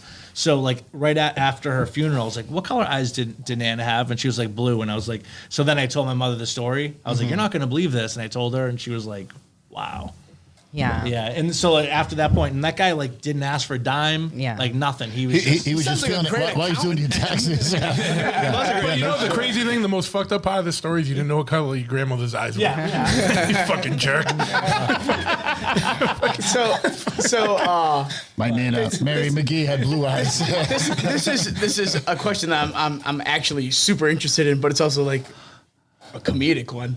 Like driving over here, did you get any like signs that were like, this will be a good night or this will be a weird night? Like, I mean, These guys are shitheads. I mean, like, just take these guys with a grain of salt. Like, you know, like, did anything spark up like for you on the way in, the walk-in when you first got The fact that we didn't know how the candles worked. We're like, do they burn from the inside? Do they drip out? We're gonna take the plastic off. and if so, 4 adult males could not figure out the candle. and if so, like, who was it that was kind of chirping in your ear? No, not on my way here. And I don't like, I think when I started, I used to like, let me start tapping in, you know, like way before I get there. And I don't tend to not do that anymore. So you went into this blind. No, but when Cuts it I off. talk to Josh, I can tell you. I Oh don't- boy, here we go. Here we go. Did he have positive vibes coming from him? No, but when I, No, he didn't. I that came out wrong. I'm sorry. No, that was a strong no. No, but I had like a really, really good feeling because we do, I think we talked about the top of the podcast, right? We do have shared friends, and one of them is an old childhood friend of mine who I've been thinking about so much lately, you know, who's transitioned. She's on the other side, the the late great Joey St. Pierre. So that was my joke off the air. Was like, oh, did the universe bring you guys together, and that's how we end up here. I had that feeling because Andy reached out, and like anything Andy is like, good news to me, and like I really love talking to Josh, and I hung up the phone, and I was like, this is gonna be good, it's gonna be easy, and I feel like This is easy? Have we been painful? You can be honest. Are we Punishers? Remember we were asking about Punishers? There's like 5 in front of you right now, right? I do. I was thinking this. I do feel bad, like, because the way we're all positioned, she's literally at the end of like the head of the table, and there's 4 or 5 of us now just looking in her direction. Like maybe we should have. That's so she can run out the door. No, just weird. It's just like the 5 of us are like. So I figured she'd be comfortable there because she knows she could make a quick exit. If she had to get out. She's like, all right. I feel not only my gift, but my IQ is slipping. I got to get the hell out of this dancing parlor. No, not at all. It feels very. I warned her ahead of time. I was like, we're going to get probably drunk and there's going to be some ball busting, but not directed at her. Yeah. This is all stuff that I'm Are we very bombarding you too comfortable. many with questions? No, I feel like I you love should take it. over. But no, it's the whole thing, right? Like it's a fucking podcast. Okay. Yeah. All right. I got like 2 more. Guys, I got a question. Of course you do. Well, no, I'm fascinated by this stuff. Yeah. So, Can you teach Joe? Because he clearly wants it. I'm already getting a lot of vibes from you. Are you available next Saturday night? Probably make some good money at this party. I have this Halloween party that's going on. Now, is there anything that's been like in media, like as far as like movies or something like that, where like you see a movie like something like The Sixth Sense or like even Ghost or like something like Ghost or something where you're like, Hollywood nailed that. That's what it's like. That's similar. And like going into. Well, I'll let you answer, and then I got a follow-up question. But I mean, is there anything that's like you've seen like a documentary or anything like that that's like they got it right? This is what I feel. It's in the nonfiction genre. There used to be this show called Medium with Rose. No, which I remember Arquette. that was based Patricia on Arquette? Patricia Arquette. Yeah, that yeah, I thought remember that was that the way they kind of would display kind of how the universe can kind of talk back to you in different ways. I thought that was pretty accurate and interesting to watch. That was my favorite. Okay. Wasn't that based on like a guy, a psychic's, like a male psychic? That's based on Alison Dubois, who's a medium in like, I think it's Arizona or New Mexico, but she does a lot of work with law enforcement. And, yeah. And as far as like, and I know Packer brought up originally, like that movie Ghost, like when like they have like this Whoopi Goldberg, like and they have shut up, man. It's an honest question. I'm going somewhere with this. The movie Ghost has been brought up more in this podcast than it has in all of the country in the last 20 years. Listen, man. Like Patrick Swayze fucking rules, man. It was a good movie. Dude, the Righteous Brothers had the fucking their hit came back like 30 years but I mean, like that like. I'm assuming you've probably seen that movie. Everybody's seen Are you that. familiar with it? Yeah. The Whoopi Goldberg vehicle Ghost. Yeah, but Whoopi Goldberg in Ghost. Like, is it like the part when it's like when like Patrick Swayze like jumps into like Whoopi Goldberg's body, or like there's different spirits that jump and like talk through her. Mm-hmm. Is that a thing? Does that like happen? That's a really great question. Possession. Yeah, that's called. Has that ever happened to you? Yes. Wow. All right, do tell. Has an old black guy jumped into your body and asked about his wife's hair? So there's 2 types of mediumship. There's, to simplify it, one is called mental mediumship. So it's when you get all the information as we do, like what you would consider more normal mediumship. And then there's trance mediumship, where you go into a trance and you kind of, you make the intention to really let the spirit embody you. Channel through you. Channel, yes. It's another word for channeling. And if you look at like Candomblé or the different... So does that take work on the other side as well as your side, or is that just more you kind of letting that happen? It's more letting it happen. And it used to happen unintentionally when I gave readings. So sometimes, you could feel them kind of... You feel like... If somebody was like a bigger bodied person and they come through, you can actually kind of feel like things expand. It sounds super bananas, and I know this, I know it, but you can feel it. And trance mediumship was something that because I was a very reluctant medium, a very skeptical medium, and it's something that didn't appeal to me because it seems very theatrical. And there are some mediums who like can't do or won't do mental mediumship. So mental mediumship can be very evidence based. Like I said, I can bring these data points to you, and you tell me yes, no, this is true, this is not true. So we are rooted in some reality, some truth. But you can do trance mediumship where you're not bringing through anything that can be validated, but there are some mediums who will just like, I have this entity, and then they kind of talk like they're, from a place on high. There are some people that do that very, very well. I don't know if you know about Esther Hicks and Abraham, but she's one of the rare people that she talks about manifestation. Her name is Esther Hicks. She brings through an entity called Abraham. She's very famous. What is her name? Esther Hicks. I've heard the name Esther Hicks, right? So yeah, look, I mean we got a little time, right? I mean, we got time. Fucking down a wormhole with fucking Esther.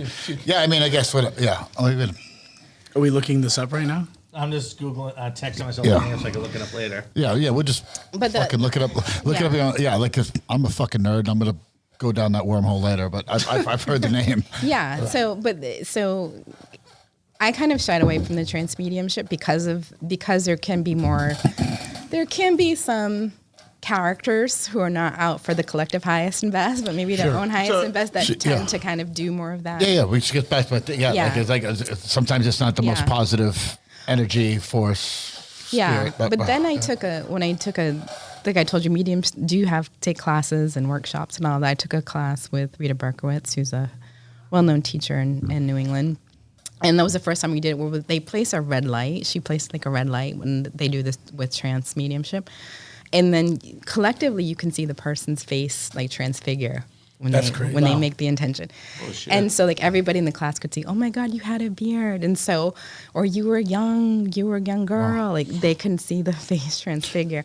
So let me ask you about that. So now I'm familiar with cognitive therapy. I think a lot of our listeners would be familiar with cognitive therapy, right? Like trying to say, we're all in fucking therapy, right? So like that's the idea for everyone that is not in cognitive therapy is that you can literally rewire your brain. There's been a study. It's been done, MIT and everywhere else in the fucking world.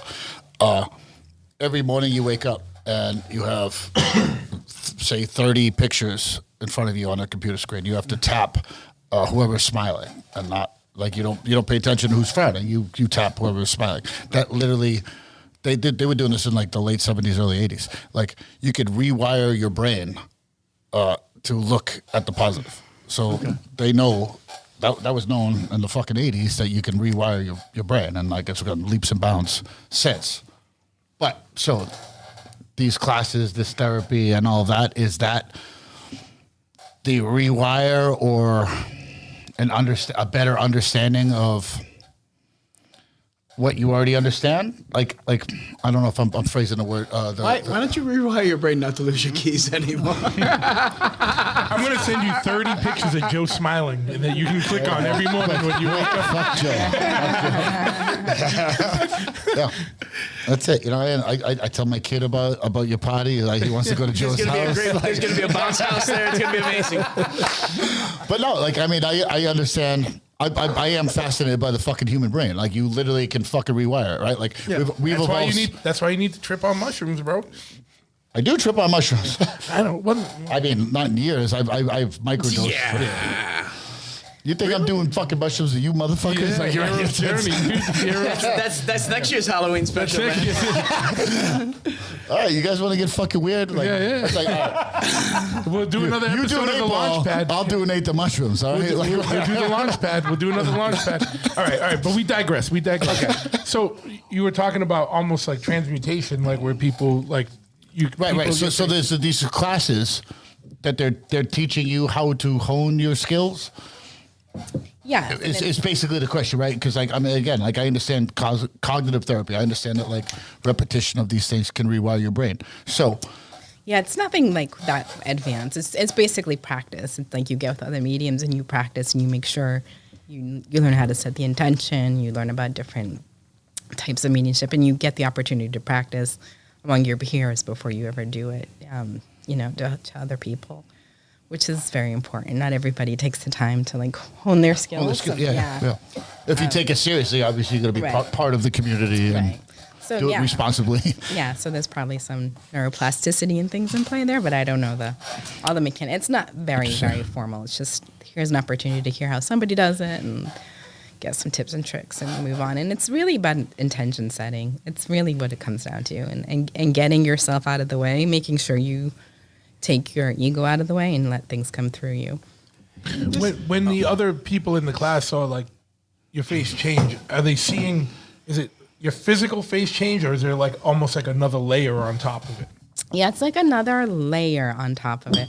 And it was really strange because the intention for, like, that was the first time I did it. And like I said, I'm a very skeptical medium. And I was like, this is like hocus pocus. This is not my jam. I'm not into this.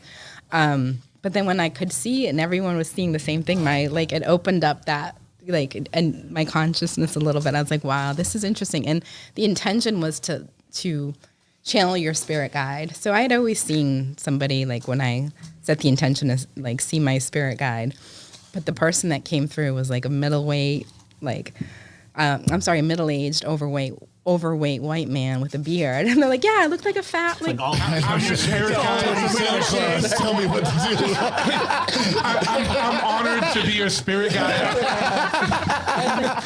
Well, no, like it's interesting because I have not done DMT yet. I would love to. I'm going to, but like you've done DMT, but everyone explains the same kind of experience. No, that's a whole different thing. Yeah, DMT, because I mean... Well, no, like you go through the door, all that, right? Yeah, like, through the door, but it's you're not seeing your spirit guide. No, but like okay, but you're okay. You're going in with the intention. You're like, I'm not gonna go fucking hang out with Barney, right? Like, it's not that. It's not, you know what I mean? Like, there's no intention. It just takes you. It just takes you. You got no choice. It's not like you really have a choice. It just You just launch into a wormhole. Well, that's good. That's good because obviously I was like a little nervous about it. I'm like, well, what if I don't go on this journey and I just go to some fucking shitty place that I don't want to be? What if you go nowhere? It doesn't work for you. It'd be fucking You guys sold some. The worst nowhere. You guys sold literally some bad the stuff. literally the worst is that you feel a little good, but nothing happens.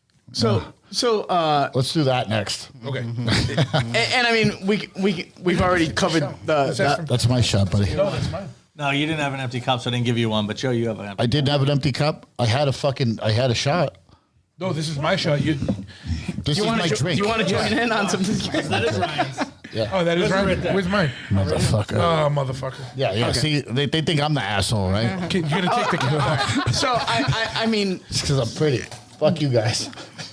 psychedelic drugs aside. Yeah. Is there anything that you find like dietary that like enhances your gift? Like, I mean, like not having sugar. Is there like vitamins? Pineapple. Is there a strict diet? Exercise? Mangoes. Is there anything Gluten-free. gluten-free? You know, is there anything that like you feel that like makes you more in tuned with this? That's a really great question. And yeah, I definitely think that that's true. The cleaner, and other mediums will say that. Maureen Hancock, who's a well-known medium in the area, she speaks to this too.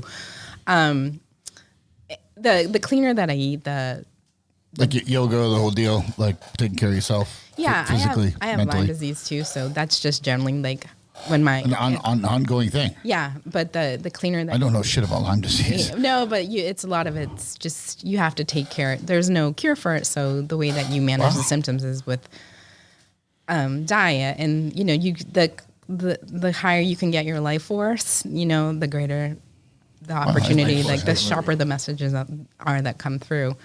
So if you're not well rested, if you're like I've been well rested about 25 years. So. So Shit. so Truth over there, you didn't get Lyme disease a few years ago. You got what was it that you had? I got bit twice. One time I had the little red ring, but they knocked it out with antibiotics, and then I had anaplasmosis. So That's different. He's fucking well, I'm Spider-Man just wondering now. if like that tick might have gotten you, given you the gift. I won the lottery. I'll never win the regular lottery, but I win the lottery that only 3,000 people in the country have anaplasmosis from a fucking tick bite. Because they shut down the gym and I was walking in the Freetown Forest. That's my gift. So you got bit by a satanic tick. yeah, satanic tick. So like what is that? Is that like the hemophiliac? You where it get, bleeds you too get, much you that get you the, don't bleed? You get the amazing power to go from like feeling extremely hot and sweaty to the coldest you've ever felt and shivering where you can't even walk in your life. Oh, shit, huh? It was the best ability ever, dude. I felt like a superhuman. But you're over it. So, Yeah, I've got shared plenty of antibiotics. hotel with you. I've never seen you. No. Yeah. It was like 2 weeks of antibiotics. Oh, no shit, I think yeah. it's kind of under control. So But this is a digress. in times when you're when that flares up, like, do you feel that like your gift kind of subsides at all, or? Yeah, when I'm the healthiest, that's when things come through like the strongest. I can always give a solid reading, but if I'm like feeling my best, it just tends to flow through. Yeah. like, Just goes a little easier. It's just a little bit easier, yeah.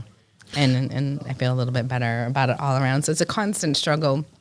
That's one thing that I do want people to understand. It's like there is a lot of, it's not everybody believes in mediumship, and I think that's perfectly okay place to start. But there is a lot of healing that can come through mediumship, but it's not something we can do like every day. It's Yeah, like sure. it's tiring. We can only do it like for some a lot of mediums will only do it 3 days a week because that's how draining it'll be Sure, for like 3 hours. You know. So like, it's a lot of, we put in like, if you go to a really good ethical medium, like it's not something, it looks very easy, like we can just turn it on, but it takes a lot of energy. is there It's like times anything with- with practice. It took it was a long road for you to be able to make it look that easy. Exactly. But it isn't that easy. Exactly. It comes Is with- there a time that you're just like, you know what? I'm not today ain't the day. like I'm not fucking feeling it. Like yeah, we ain't doing Yeah, this. she's feeling that now. yeah, you know what I mean? Like there might just be like white noise or whatever. Like, you know what I mean? However you would describe it, right? But like this, like, is there ever a time you're like, you know what? I'm just getting a lot of like just noise and nothing clear.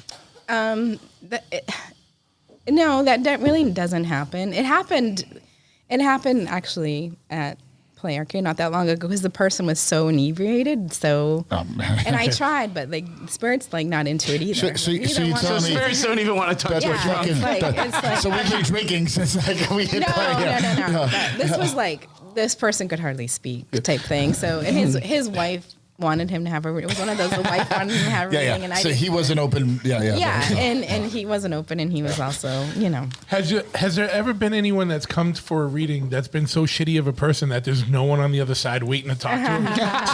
so when you're like, it's like, nah, no one wants to talk to you. No. That is something that it really is redemption for everybody, and you do feel that, and that does come through when you do readings. But I had somebody sit across from me he came in and, he didn't say anything, but this came through the reading. He was scared.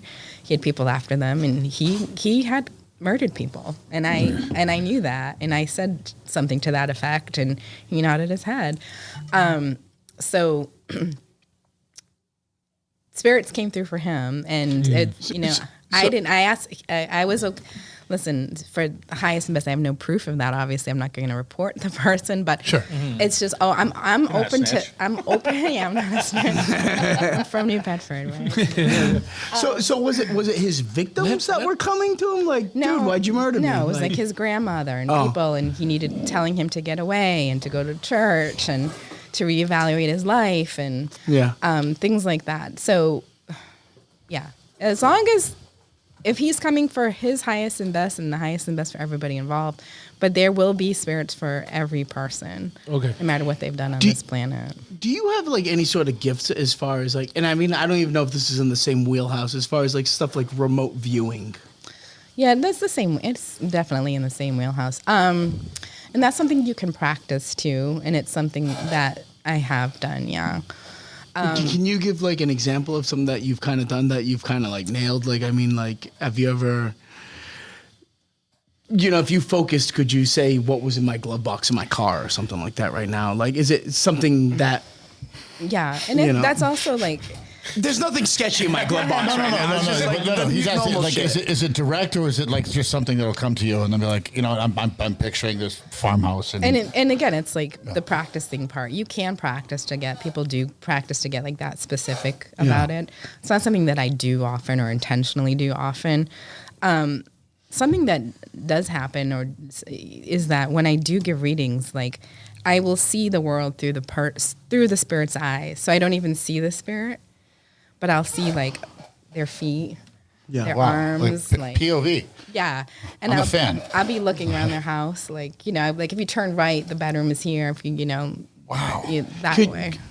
Could you do something like that right now? I can't do that necessarily intentionally, but yeah. Can't Joe, go turn it home, on. wash your dishes. I mean, as far as Yeah, I mean, we're now hour 37 in, right? Can we? Well, we get fucking weird now? But a quick question first. One thing. Oh no, go ahead. All right, let's not all talk on each other. All right, but quick You got to question. talk into the mic also, buddy. And you got to talk into the mic. But you had mentioned when we were talking on the phone that you mentioned that you were training under someone in Britain or the UK. What's the training you're undergoing now, and what is that like focused on? yeah, because when Josh and I were talking, and I was kind of saying I am a skeptical medium, and then there's a balance between keeping things evidence-based, but also keeping your mind open enough that you're even open to this work to begin with. And then It's got to be a delicate balance, right? yeah, it is, because you want. I didn't want to be associated with like the charlatan part of mediumship, and I'm like, I'm not that person. I'm evidence-based. Sure, I wouldn't bring through a spirit guide, because you can't prove that, right? I can see somebody that I believe is your spirit guide, but you can't validate that for me. There was a time when I wouldn't do past life readings because you can't validate that for me. I was very, very strictly evidence-based. But you could see that. You could see someone's past life. There are past life readings. The validation part is tricky, which is why I avoided them. Again, because there are some characters in this work who are not as ethical as they should be, and they'll throw out past life readings to anybody. Everybody was a king or like a ruler. No one was a peasant in a past life. Yeah. And so I haven't even done those professionally. I do them for my friends because for that reason. But I actually read so I do have a mentor in the UK. His name is Tony Stockwell. He's a very well-known medium there. And Tony's so good. He's been doing this for so long. He has so much evidential mediumship that he can back up. He's done some really incredible psychic detective work. He had a TV show on psychic detective work. He's so knowledgeable, so grounded, and so not a charlatan in any way. So he's opened me up to some past life readings, all of that. And then like earlier this year, he was like, "What do you think about aliens?" And I was like, "Oh, yeah." Here we go. I was like, I find that all of that super interesting, and like, where's the connection? And so, because I trust him so much, he's taken me from like a skeptical medium to really opening up. And he was like, "What if I offered a class on channeling aliens? Would you be interested?" And I was like, "Oh yeah." So this is something I don't talk about with like talk the about general it. public, but I'll This talk is the about forum. it. No, it's just us five in here. It's just us five. This is the forum. But this is something like way out that I generally wouldn't talk about, but I will talk about it in front of your audience. And because he was doing a demonstration, he has a lot of public demonstrations in the UK and all over the world. And during the middle of the demonstration, and Tony's like right on, it's like boom, boom, boom, boom, boom, like everything. He's so tuned in. And in the middle of the reading, he said he started channeling not an alien that had a past life, a present day alien on another planet.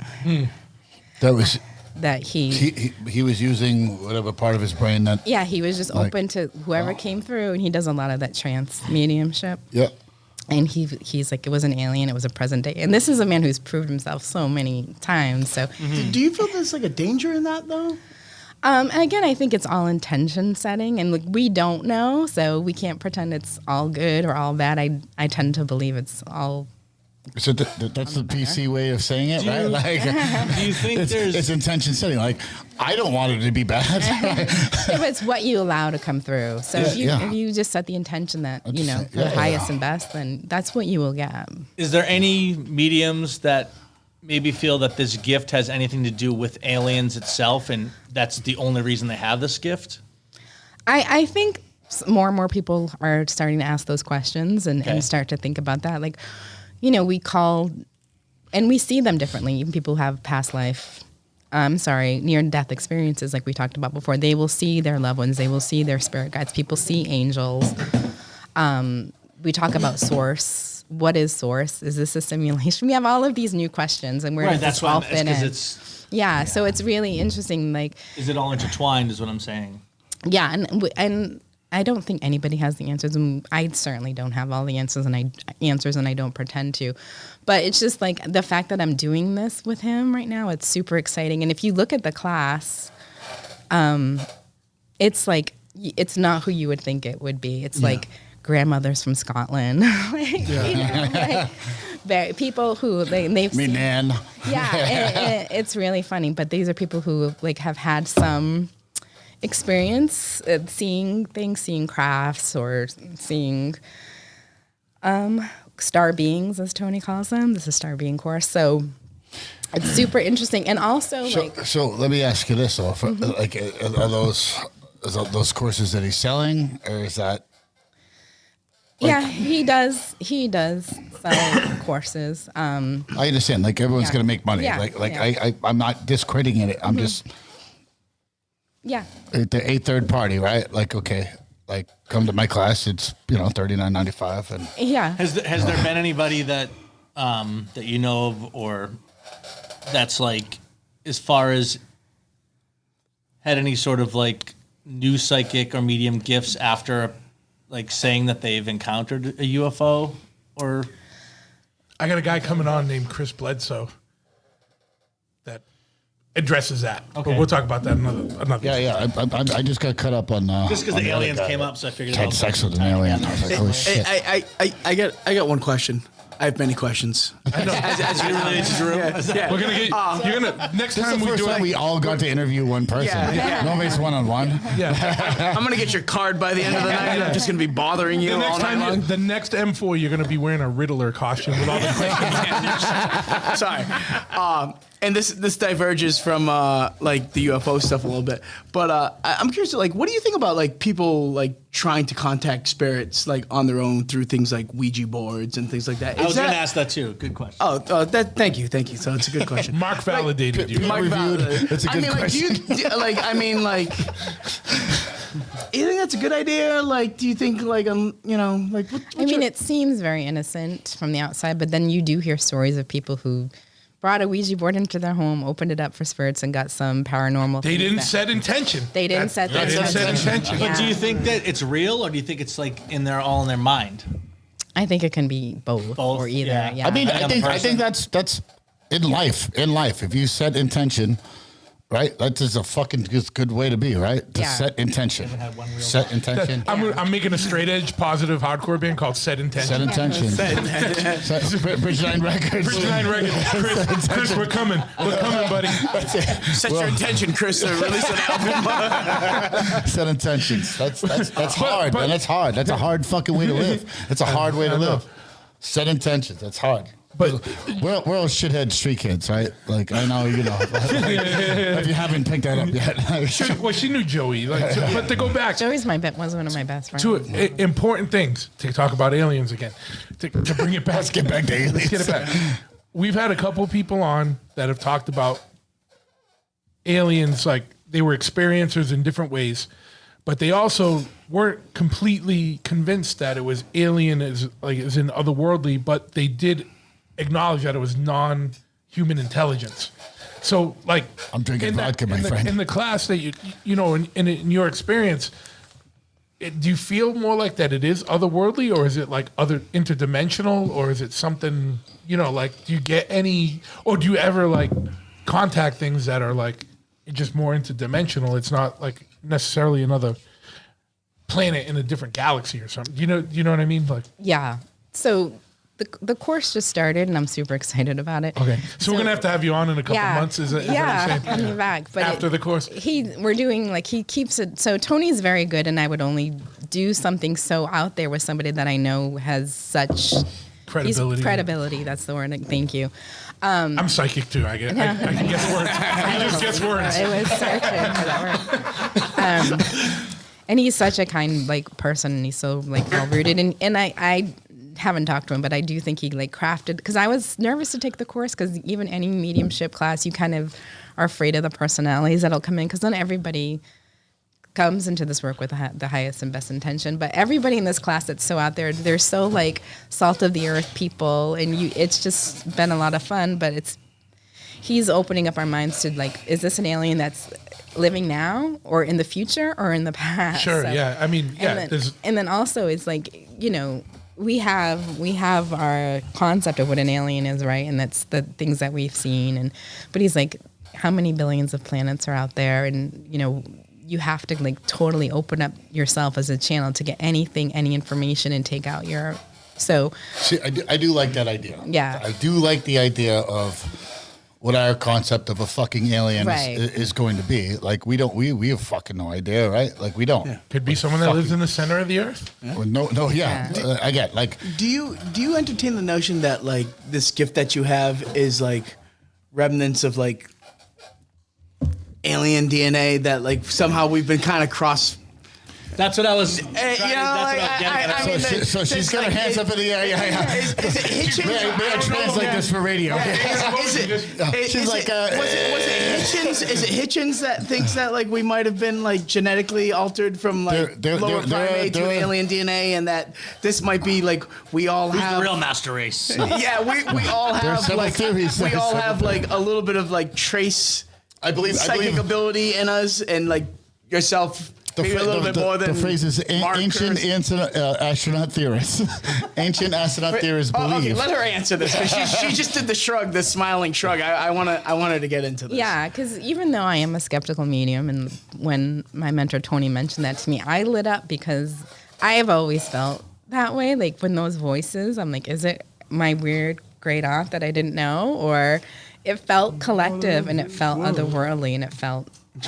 Above us. And I if you look at the evolution of man in the last 200 years, like how did we get to where we were to now? And like, has there been, DNA manipulation? I don't know, but divine intervention. Yeah, divine intervention.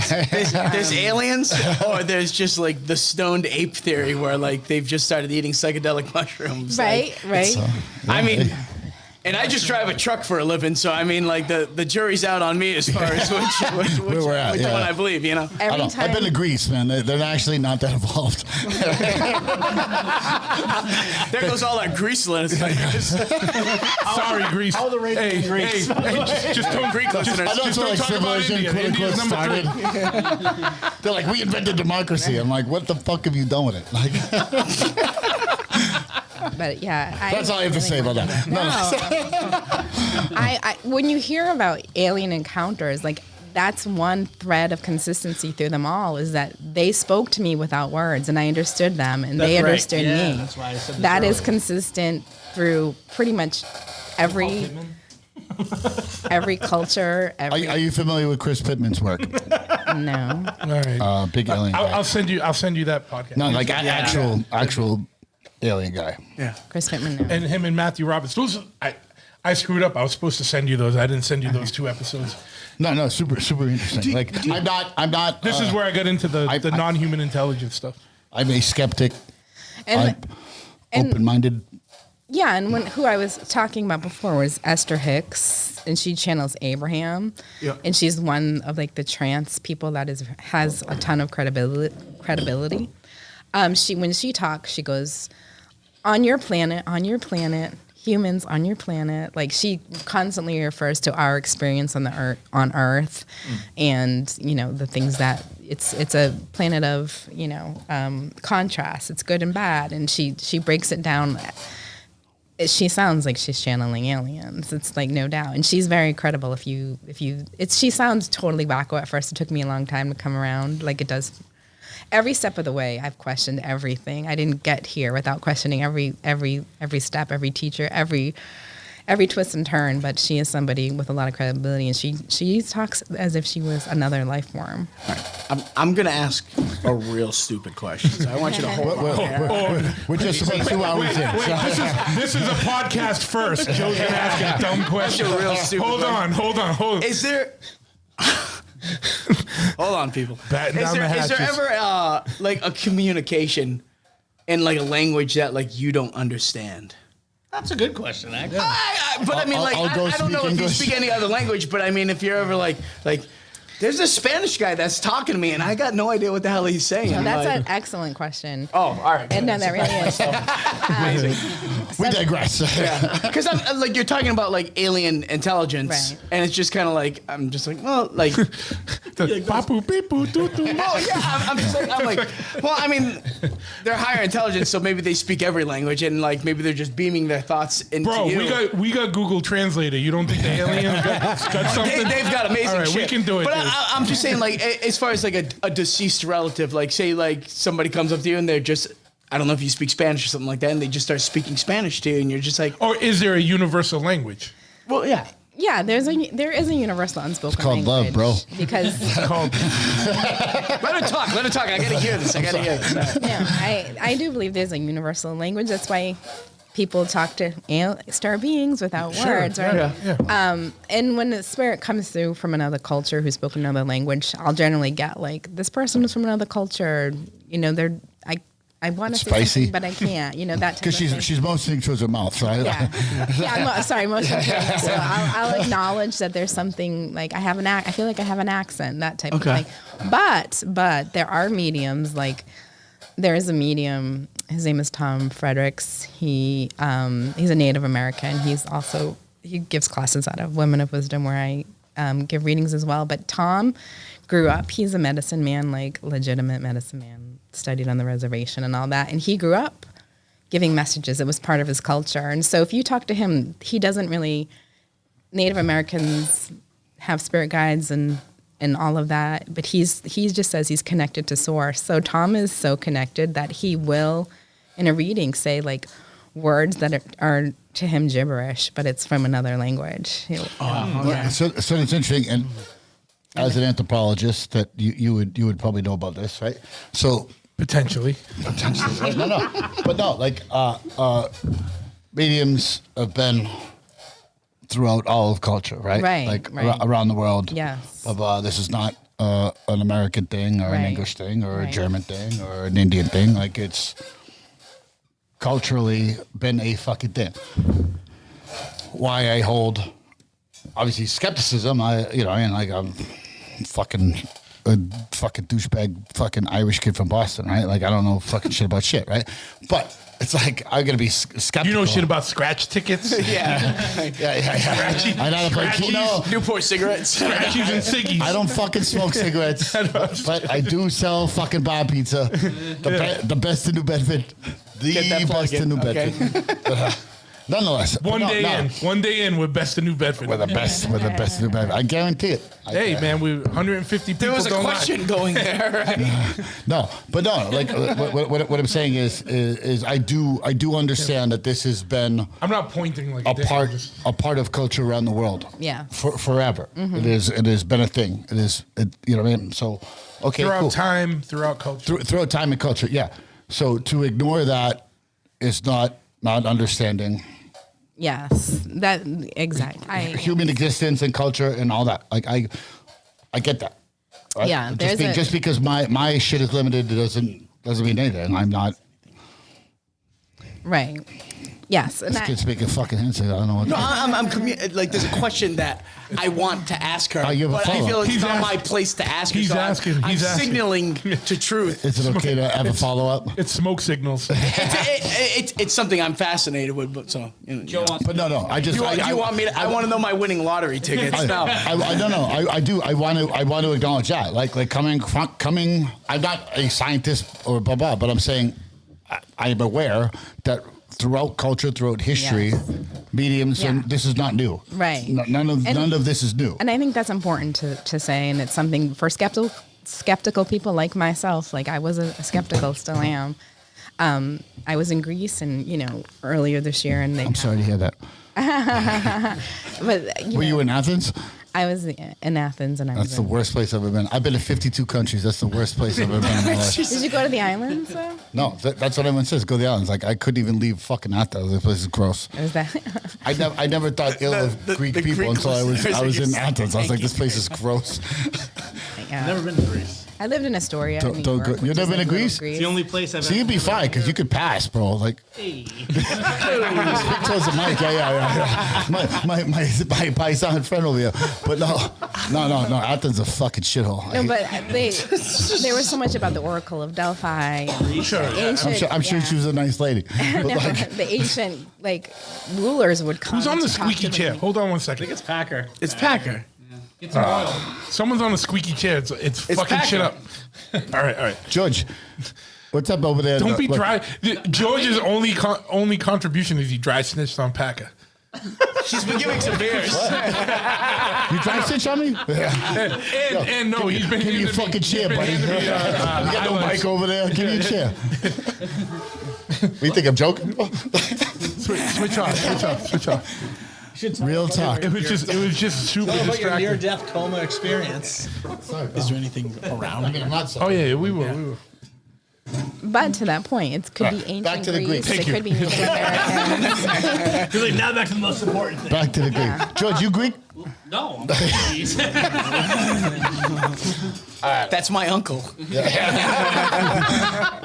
Me and Joe can start spreading stone any minute. I need I some don't. masonry. You guys all have a nice olive tone. I have no idea. Like, Why do you think we placed them all over on that side?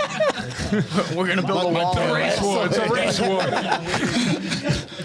this is where the magic happens. Yeah. 2 hours in is where the magic happens. Feel free to run to the door at any 30 second. seconds before. All right. So now, like, before it gets carried away, let's do some fucking ghost shit, huh? But a serious question is. No, don't Wait, hold on. But like, I don't fully understand how you experience it. I don't know if you have to fully open yourself up, but have you felt anyone knocking at the door Oh, since I've been here? since you've been here? No, I haven't even opened up. So Fuck you. Ryan. Also, would you like a shot of tequila? It will help the cold. I'm pretty sure any of our friends that wanted to knock on the door. I know. Because it's like 7 o'clock. Has any of our mutual friends wanted to knock on the door? Because it would be. you have a lot of shared spirits. Is that? Do you I mean, all of us at this table. Yeah, I mean, we know a lot of people. Do you feel that there's like, I mean, do you see or do you feel that there's like any spirits, guardian angels, like surrounding any particular? Is there Five anyone of in us are gonna particular? Not around you. Not around me. I'm kidding. Screw you, George. You asked too many. All right, guys. That's the most question you get. See ya. I can. But we can get more into this. Is it okay if I take a quick bathroom? Yes. Absolutely. Yeah. We will talk amongst ourselves. Yeah, And so, not about you, just About the Greeks, so movies. the movies. Okay. Horror, whatever. It's October. Scream Anything? 6, horrible. Okay. I wouldn't even watch it. So 6 Scream. Because I have your 6, Peacock account. Scream 6. Scream Yeah. 6. the only person that likes that movie is not on the phone right now. Danny, Danny, I gotta tell you though, I was out in Arizona. I have a bunch of things to say. I was just on that West Coast tour. Yes. Slapshot, Sheer Terror, and Skullcrack went out West Coast. First night, we're in Seattle. Fucking kid comes up to me. He's like, I listen to the fucking podcast regularly. I love the M4s. And I'm not. I blow smoke up my fucking shit. I don't give a fuck. But like, Give the kid a shout out, man. I don't remember his fucking name. But like Sorry, Seattle dude. Seattle dude. Seattle dude, if you're You listening know to what? this. I'd know your name if you were a Patreon subscriber, motherfucker. I'll just say that right now. Yeah, it's not like we became best friends. It's like we just fucking shot the shit in front of the fucking. I'm just shouting out the Patreon. Yeah. But no. Like in Seattle, the kid was like, M4s are super fucking funny. Like he came on me. It's not like, hey, I know you as a bass player of Slapshot. He's like, you're the dude from the M4 podcast. I It's was like, crazy, right? Like, fuck yeah, dude. Bro, seriously, I was incognito at like a Cannibal Corpse show, and some dude some like 18-year-old kid came up to me. He's like, yo, I listen to the podcast. I was like, how do you fucking know what I look like, dude? Like, you don't do video, dude. Like, it's fucking crazy. But Some no. bananas. He just comes up the pack and goes, hey, Shout out. Real talk. Shout out. But no, it's I'm cool. not that drunk yet, bro. Shout out. I'm trying to be professional. Yeah, we're trying. I know it's hard, but shout out. I wanted to ask if there was any. That's it. Yeah, like me. I wanted to ask if there was any people that wanted to do, like phone sex. Like if there was people that just wanted, like there were creepers that just wanted to come through to do someone's husband died. Someone's husband died. Yeah, like the Don't be a pussy. You gotta ask. like a creepy husband comes through and is like, "Hey, what's up? I just want to say what's up to my wife." Right? Blah blah blah. Well, that was the question too. Like, first question is like, "Yo, you're flicking the bean, motherfucker's talking to you." Oh, do you like? You know what I mean? Like, Yeah. in a long time, you're shutting it off. But she just said she could shut it off. She'd be like, "Fuck you guys." At least in a long time. I'm the worst at movie. I saw a movie that was fucking good. It's like I disagree. I look at the devil, face the devil. It was a Korean movie. I Saw the Devil? I Saw the Devil. Yeah, it came out a few years ago. It's a couple years ago. It's like a serial killer movie. The serial killer where the dude, like the cop is like getting revenge on the serial killer, dude. right? So listen, it's a good concept. So this dude, See, I do. See, I watch a movie like that. bro, it's good. But bro, listen to it. It Haunted takes House movie? a twist. No, Don't give a fuck. It takes a twist, right? So it's a dude. He's like high end security or a cop or something, and there's a serial killer kills his wife.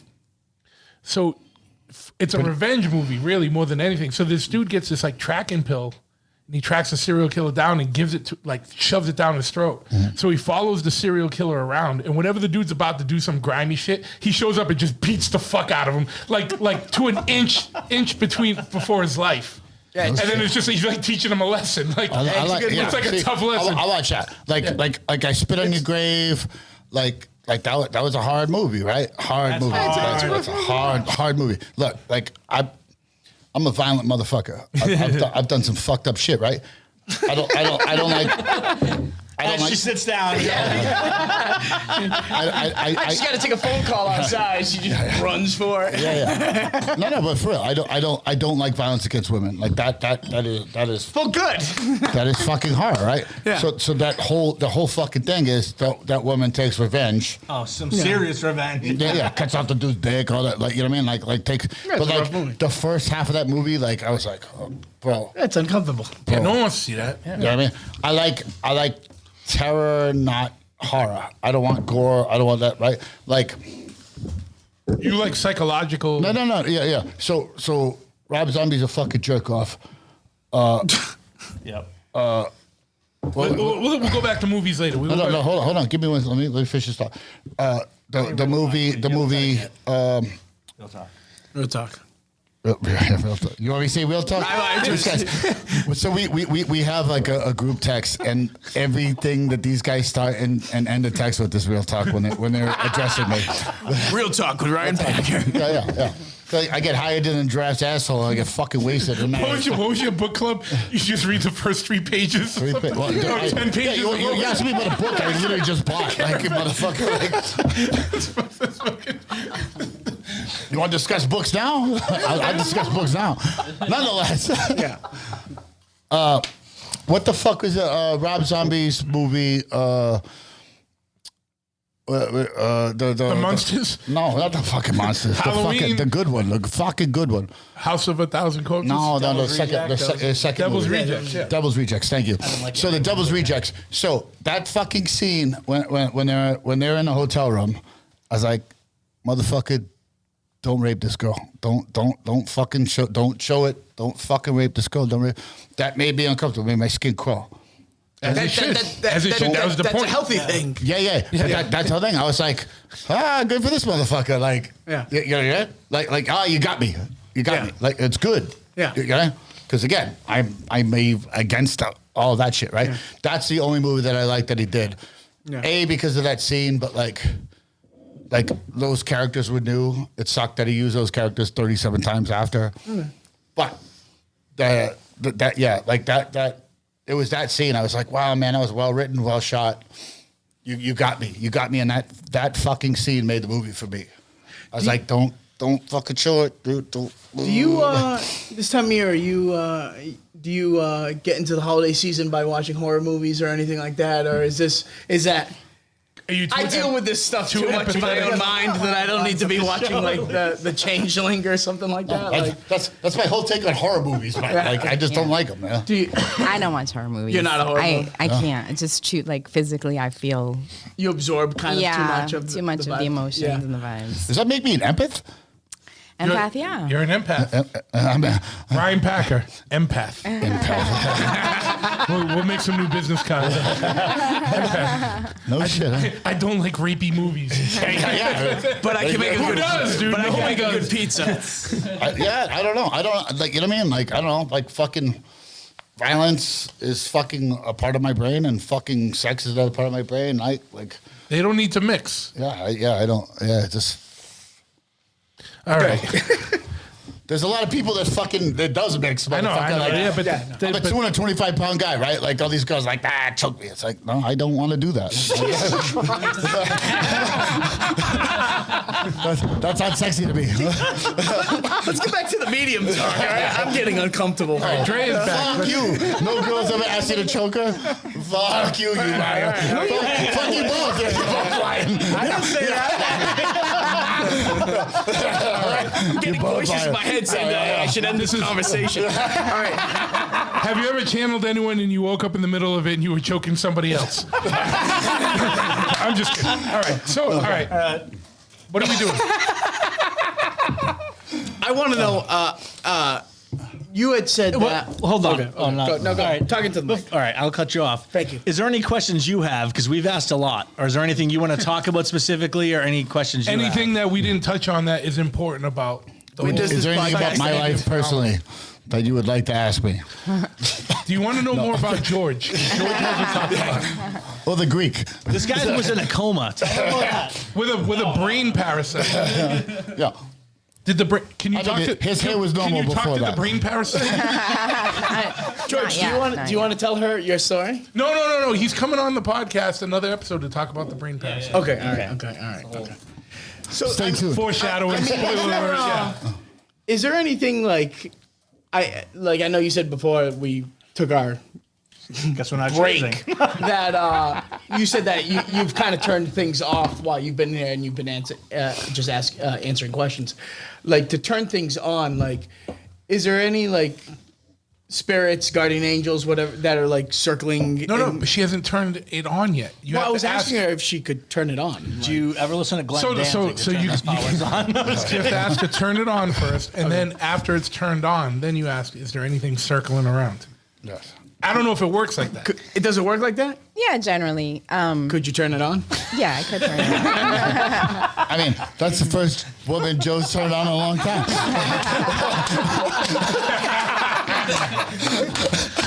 Real talk. Hashtag real talk. Take a drink. That was good. That's now you're shining. Now That's why we keep you around. All right. What are we in? 2 hours and 9 minutes. 2 hours and 9 minutes. Yeah. Let's get real. The spirit's warming up your car right now. So there are 5 of you in here. Does somebody want to volunteer to go first, or I'll go first. Well, but before we go first, Truth, you go no, first. I don't want to go first. I don't want to go first. No. Before we go first, I just want to see if you turn it on. Is there anything that comes forward? Yeah, do that. Is there anything that comes First, forward yeah, yeah. First. Let's do that. And it's not testing you. Or is it's that just, bad? It's just seeing the room. Like, just in general, you want to see who comes? in? is there Yeah. anything that comes? Yeah. I can do that. Does it work that way? Yeah. Yeah. No, sometimes- What it does work that way. What I tell people, like, Would you rather us not do that? It's up to you. You want to stop asking questions and let her just do it? Are you warm? Are you cold? What's my winning lotto? what I tell people is like we can keep it open to see who, especially when it's like when I'm doing mini readings or something we're interested in time. So we can keep it open to see who comes through. It might be like somebody that you were hoping to connect with, or it could be like your weird Uncle Bob that Or an you alien. know. That's what happened, that's happened to me before. So Or an alien? Yeah. like we can keep it open, and then it could be somebody a little bit less relevant, or if. And then if nothing comes through, then we can do like a directed thing. Yeah, we can do it. Okay, sure. Let's do that. Just keep in mind that it could be kind of anybody. Vague. Yeah. You want to And let us know what you need from us. Do you need quiet or do you need? Yeah. No, She just, needs quiet. I'm just going to take like 30 seconds to kind of like Okay. switch the dial and feel the energy around me. So we're half a bottle of Ocho in. So it's Mark, right, in the middle here? Yes. Yeah. Mark unseen. She's writing Joe sucks. I don't know. I think maybe I'm just being drawn to you probably because you volunteered and I was already kind of honing in. But let me just see who else I have here for you.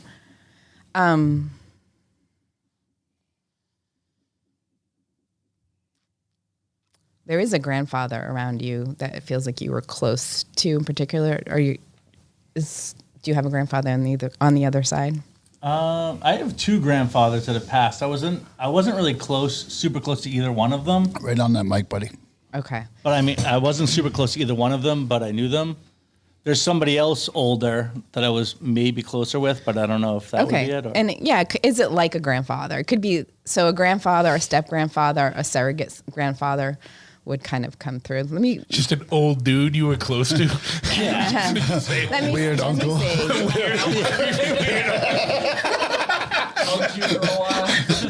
Let me just pull him through and see who we got, Mark, and you can kind of take it from there. But it could very well, because it's the feeling of the person that's generally how it comes through for me right away.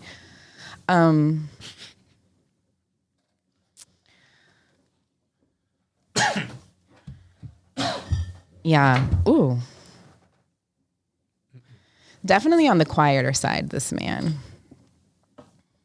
And when you say you knew your grandfathers, you lived with them. Like if I bring through evidence, you can say you can validate them, or did you not know much about them? No, I knew both of them. Okay. Yeah. All right. There is a man here. He's definitely on the quieter side. Just give me a second to kind of pull him through.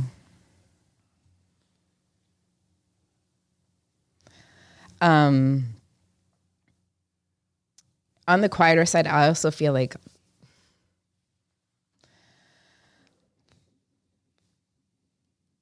he had some like undiagnosed anxiety. I feel a lot of stress when I'm around him. On the higher strung side, but quiet is the personality that he's coming through with. So just to narrate, she's not looking at Mark, looking off, but like kind of doodling on her notepad. But I don't know. I can't see if you're writing or not. Yeah, I'm just scribbling. Yeah. But no, again, just to narrate. Yeah, and Set the tone.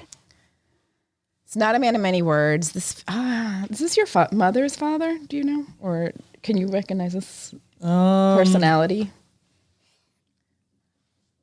It feels more on your mother's side, but I could be wrong with that. It honestly could be either. Either. And I'm not hate to say that, but yeah, it could be either. All right, that's okay. Don't give me too much information. Okay. Just tell me yes or I don't know. All right, let me just pull him through. It's strange because I see him around both of your parents in different ways, and I don't know why yet. He definitely feels like he was on the stricter side. I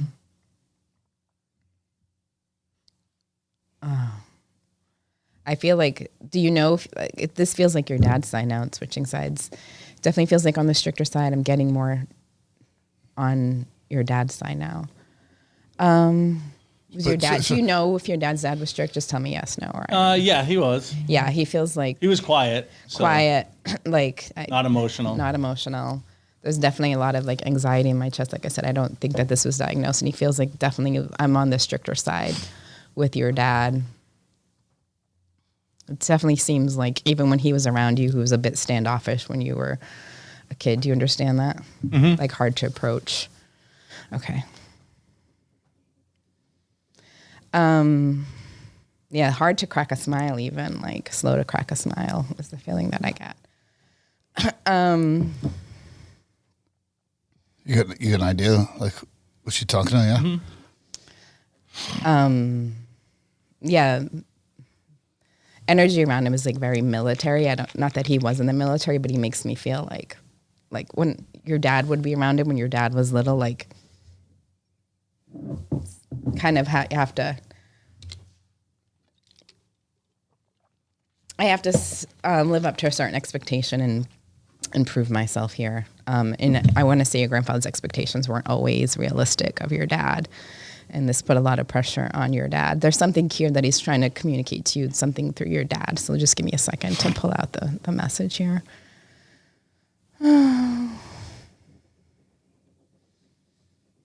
Yeah, that's the thing, is we are on to an audience, but there's kind of no secrets in the spirit world, so you have to be prepared. If you bring somebody through, okay. I'm honestly I'm fascinated, right? 'Cause it's not like super direct, right? Like as you explained to us earlier, it's sometimes it's messages, sometimes you have to interpret. Yeah, it depends. Right, and then sometimes it's direct, right? Like we're kind of in a weird situation here, but like, yeah, it's interesting. I don't edit, Mark, but if it's anything real, we'll edit. No, Motherfucker. Yeah, If any of us start crying, we're live. We're live. We are live. But if there's any Mark family secrets, He's dead anyways. It's fine. That's interesting. Like, yeah, and I've it's never done just. New to me. It just feels like your dad is still here. Is that what you said? Or your dad is he's here. Yeah, I was gonna say your dad's still. There's an apology here, because would you understand that your father was present but not always present, like in your life growing up? Like, I'm physically present, but I feel a lot of dissociation when I connect with your dad. A lot of tuning out. I mean, my parents divorced when I was 5, but I did always see my dad like throughout my life. So yeah, and it's not so condemnation. he was a good. I mean, he still is a good dad. Actually, yeah, it's not a condemnation of your dad, and it's not saying that he wasn't present or didn't do the things. But the picture that they're showing me is like your dad was present around you, like, and I want to say doing all the right things, but he just doesn't feel physically present. It feels I just feel like kind of disconnected from my body, kind of disconnected what's happening around me. And this is coming from my grandfather or from my dad? Coming from your grandfather about your dad. And he's just taking responsibility because he put a lot of pressure on your dad growing up in a way that shut your dad down a little bit. And so it's like you didn't always get like the fully present dad that you deserve. And this should make a lot of sense to you. If it doesn't, we might be off with the some things, but it's not that your dad was a bad dad, but it's just like your grandfather saying I was too strict on your dad. And for that reason, your dad there's a little bit of dissociation there, and he wasn't always as present as he should have been. And it's because your grandfather was far too strict on him growing up, and you shut your dad down in a lot of ways that he never opened up from. Yeah, that could be possible. Okay. That's your living dad that she's channeling some energy through. Yeah. Oh, the grandfather. Yeah, it's the father's father saying like I was too strict on your dad. on his father. On his father. And now his father is. Yeah, my dad's still alive. I'm actually going to see him tomorrow. Yeah. He seems nice. Yeah. It took every ounce of willpower not to. And it's just a man that doesn't smile. See with brunettes. He doesn't have full lips, just thin lips, brown hair, kind of a sterner, like slow to smile is the way that I see him. Does that look like your dad's dad? Yeah. Yeah, the physical features. Well, I'm sorry. We were playing goofy sound effects. It's okay. It's okay. Because we have like the sad horns. We were trying to figure out which ones were the sad horns. Fucking jerks. With this, like, Speaking to the fucking mic, buddy. Speaking to the mic, Joe. oh, sorry. If you got a fucking question, step up. So I mean, as far Ruining as my like, podcast. Mark's, like grandfather, who you appear think that this is, like, is he like talking directly to you, like as of right now? A live guy? Yeah, I'll like I see this face. Yeah. Like I said, this doesn't have his thinner lips, brown hair, and then I hear bits and pieces, and I feel like regret. I feel remorse. Only Italian with thin lips. Is there a way that, like, if Mark had like a particular like question for his grandfather, like, and Mark asked, like, would there be like an answer that the grandfather could give to you? Yeah. Do you have anything?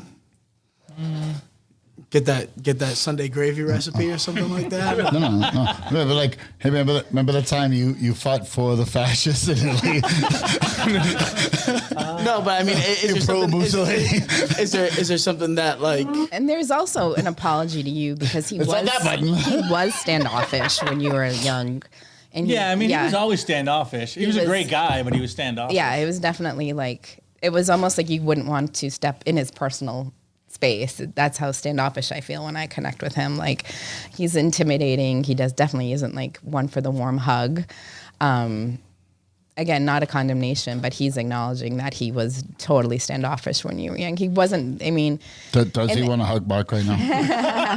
The thing is that he's saying, too, is like as standoffish as he was or as stern as he was, the energy that he had around you, he was like 10 times worse when your dad was young, like very, very austere kind of, and with your dad and rare to show him positive emotions. So, again, I don't know what the missing link is here, and I don't want to... It feels like they don't... This is to a larger group, but whatever it is, it's like... If it was one-on-one, maybe No, it'd be... I just wonder sometimes because, like, I don't want to say something. It feels like... You can say anything you want. It won't bother me. I know, but it's not even you. It's just like... There's something here with your dad and your grandfather being too harsh on your dad. And I'm not going to spell it out, and I don't know all the ways, but he was far too severe on your dad, like, and far too austere, not very emotive, not very affectionate, and that has impacted you in ways that he's taking responsibility for. And also the apology goes to you. It's like, I definitely was standoffish. I definitely wish had I gone back. Like I was very much just, he was always in the worried state, always in the mental state, and wish he had been more present, wish he had been more physical, more emotional, and more sensitive. And he's giving you credit for being different from him in that regard, like highly different from him, giving you credit for being resilient, for overcoming the things that you had to overcome as well. And I'll leave it. What a beautiful sentiment, right? I heard it. That was true. That was true. So I mean, I'm definitely interested in getting. This is my brother, one of my a close friend, Mark Unseen. So you don't know him from nothing, right? You didn't Google him or any of that shit, right? Right? Like no, like No, I didn't say nothing about anybody on this. yeah. No. So The less I know, the better. Because yeah. No. So he's a singer of like a big punk rock band, and like he's like a punk rock kid, like a punk rock icon. There's a lot of ugly women that have your face tattooed on them.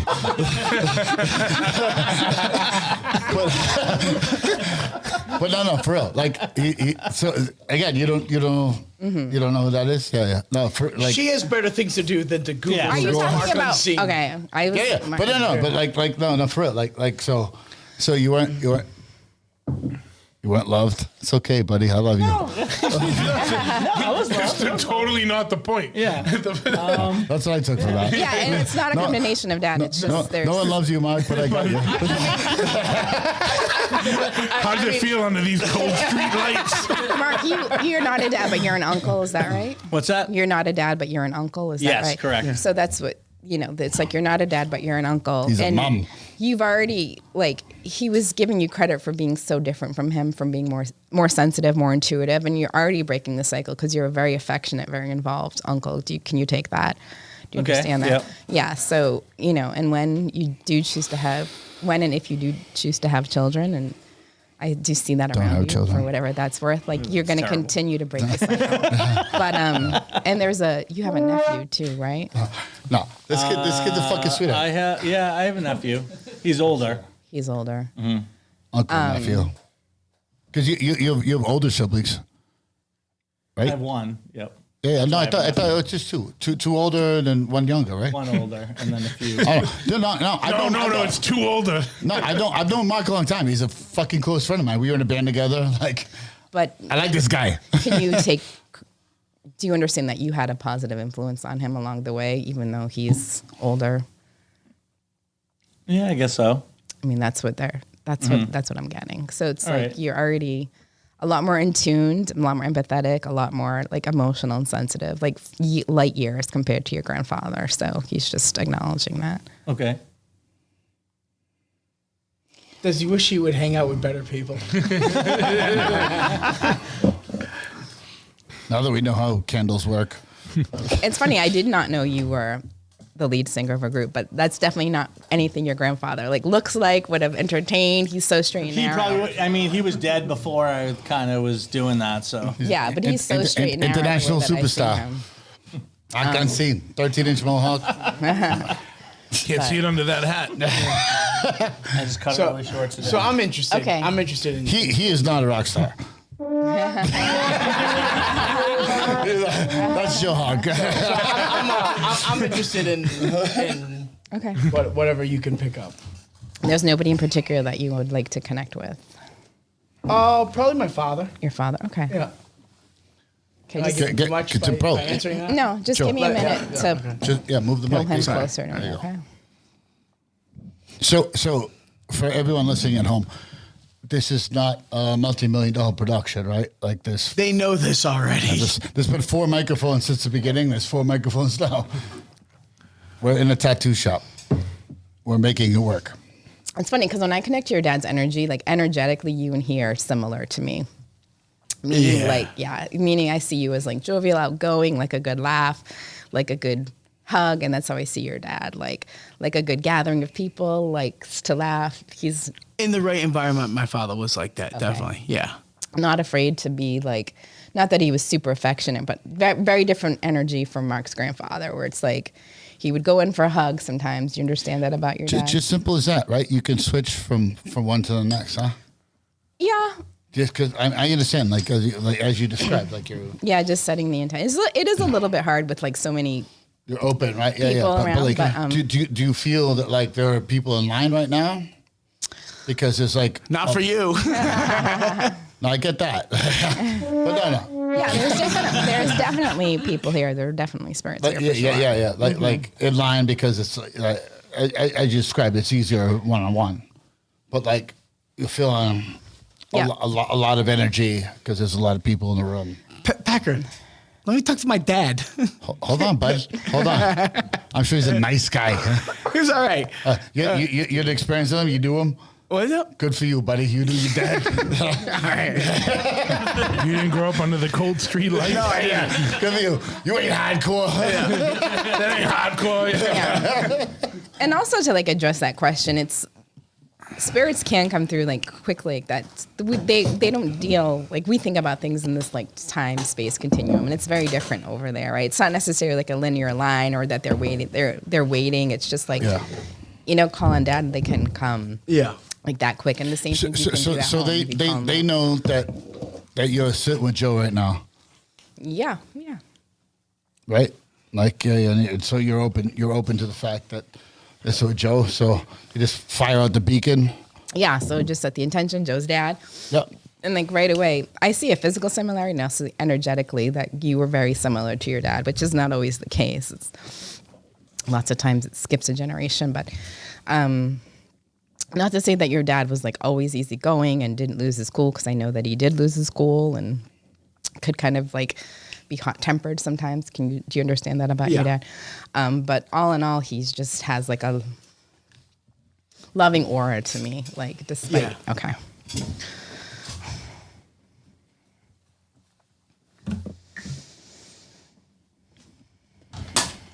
I'm getting tightness in my chest. Is it something with his heart that he?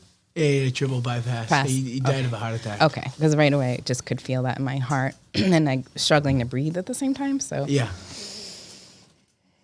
I mean, he knew he had some health issues with his heart, but he didn't realize he was going to die that quickly. Do you understand that? Yeah. It wasn't a new thing with his heart. He had It was heart a issue. prolonged thing. Yeah, and then, but still, I'm not prepared to go when I go.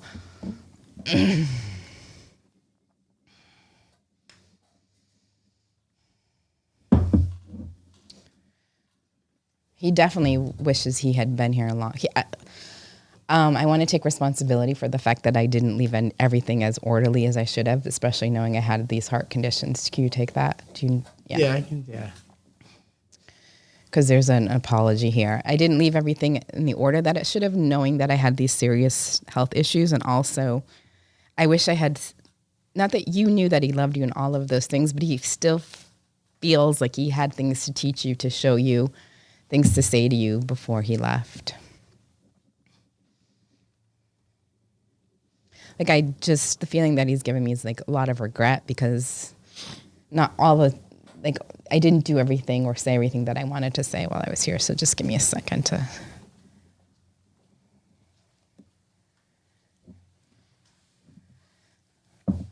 I see a scene where it's like he's in a hospital bed and you're with him before he dies. Is that correct? Yeah. So he's acknowledging that, like, you were there and you were with him. And you put like on a like kind of a really like stoic face. It was like, hey, Dad, if you got to go, then you got to go. That type of yeah, and speech to him, and he heard it, and it meant a lot to him, and you helped him transition peacefully to the other side, because he knew that. I wasn't there when he died. Or shortly before he died. Yeah, the weekend before. Yeah, so the weekend of. when he was in and out of this world, or kind of transitioning back and forth, or he went into the hospital on a Friday. I saw him if I remember correctly, it was the Friday evening, and then he passed on the Sunday. Okay. But you did have that talk to him, like that kind of stoic talk. Yes and no. Like, I mean, like everybody in the room knew what was happening. Mm-hmm. Yeah. He's just acknowledging that you put like a strong face for him at that time, maybe stronger than you wanted to, if you can take that. And that meant a lot to him, because he felt like things were in order with you around, or you stepping up to the plate to take his spot and like making other people feel okay. You made him feel that way. Like, Dad, I got it covered, is the feeling that he's giving me. Okay. And like hearing that type of message, was like very meaningful to him. And it definitely helped him transition when he did, because he could do it without that worry. Because your dad did have a lot of like racing thoughts in his human head. Do you understand that? Yeah. A lot of worry sometimes, and a lot of like thoughts going here and there and there. And as he was going in for the surgery, or however this played out at the end of his life, there's a lot of worry here before that happens. Like, and then the speech that you gave him allowed him to kind of really had an impact, is what he's showing me. He's showing me this very clearly. So it's just important for you to hear that, because he's kind of like highlighting and underscoring this for me. Okay. I just want you to know that.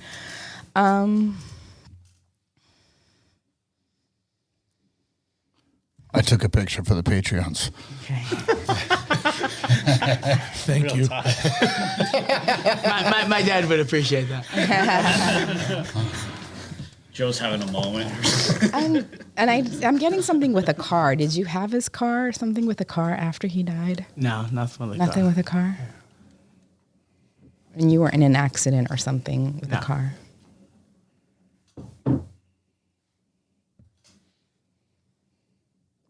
Okay, I don't know what this is or why I'm getting that. Maybe it'll be for another message, but... I'm going to get into a car accident. No. Thank you, sir. So that's why I said maybe it'll be for something else, but just popped in. George, you're driving home tonight. Yeah, and he's just thinking, because he passed before your mom, right? Do you understand that? My mom's still alive. Yeah, so your mom's still alive. So he's just showing me, like, he's thanking you for, like, you... After he passed away, you were like the rock. He's telling me, like, to your mom and to your family. Do you understand that? Like, you, yeah. And you were really like a sense of strength for her as she was grieving. And he's really, because you wanted to grieve deeply too, but you kind of put your own grieving aside to give space for everyone else to grieve, and you kind of took care of things. And he's just really appreciative to you for that. Okay. Do you have any specific questions for him? No, not really. Like, I just, I guess I don't. Like, there's a lot of milestones I hit right around the time that he passed, after he passed. Okay. And kind of just, like, life milestones that I wish he could have been a part of. Yeah, well, for sure he was a part of. Let me just see if I can pull some through here.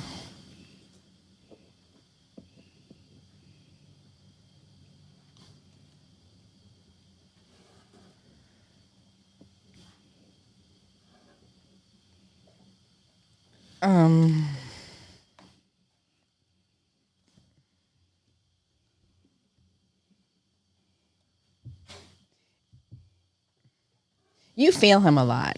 Can you take that? Do you understand that? What do you mean? You feel him. You feel his presence a lot. That's what I'm getting from them. It's like you feel him, but you're saying like you're discounting it when you do. I hope that I do, kind of. Like, I guess that I do. Maybe my sister maybe does more than what I do, kind of. There's been times where, like, there's been times when presence has been felt. I guess. I guess you're kind of onto something there. Well, that's just when you asked that question, he just switched the topic, and it was like he's around you so much, and you do feel him, but you discount it. Yeah. Yeah, and so he's telling you to stop discounting it because he is around you so much, so often, so frequently. All the time.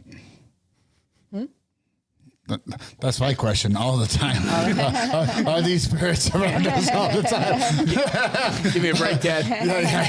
Yeah. Like, Give me a break. yeah. It's like you're fucking burning it. Like, no, dude, like I know how to cook it. Like, fuck you. Like, yeah. They are around all the time, but it's like Fucking shit. Do you get that? Do you get that? Right? Like like you know what I mean? Like, because again, I'm learning how to cook. Right? I'm 44 years old. Right? I'm learning how to cook. Right? Jesus Christ. Real talk. I'm there with you. Yeah, real talk. Yeah. And anything else popping up?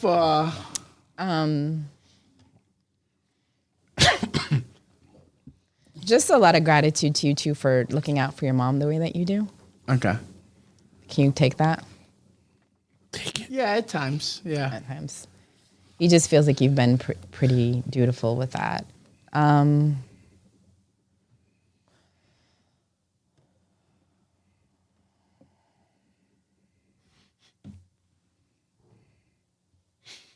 Joe has his hand on his head, and he's saying nothing.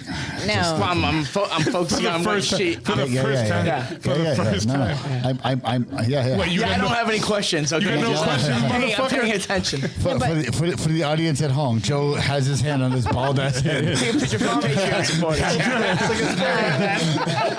Not a question in sight. Fucking- I know you had the question about milestones and things, and I keep seeing like cars again and trucks. Does it have anything to do with you, your career, the cars, trucks? I drive truck for a living, but I mean, as far as cars, like, no, nothing. Oh, she literally just said cars and trucks.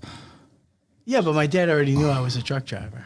I've been a truck driver for 20 years. But she didn't know that.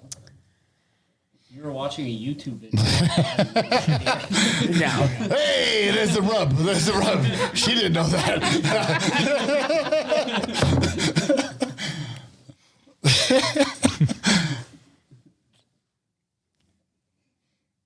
Yeah, you're saying like he knew that, but I'm still getting there's something in. Did you have a significant career change after his path? No. Nothing. No. And have you thought about? She's making me believe her, right? Like she don't know you're a fucking truck driver. I mean, if you look at me and say like.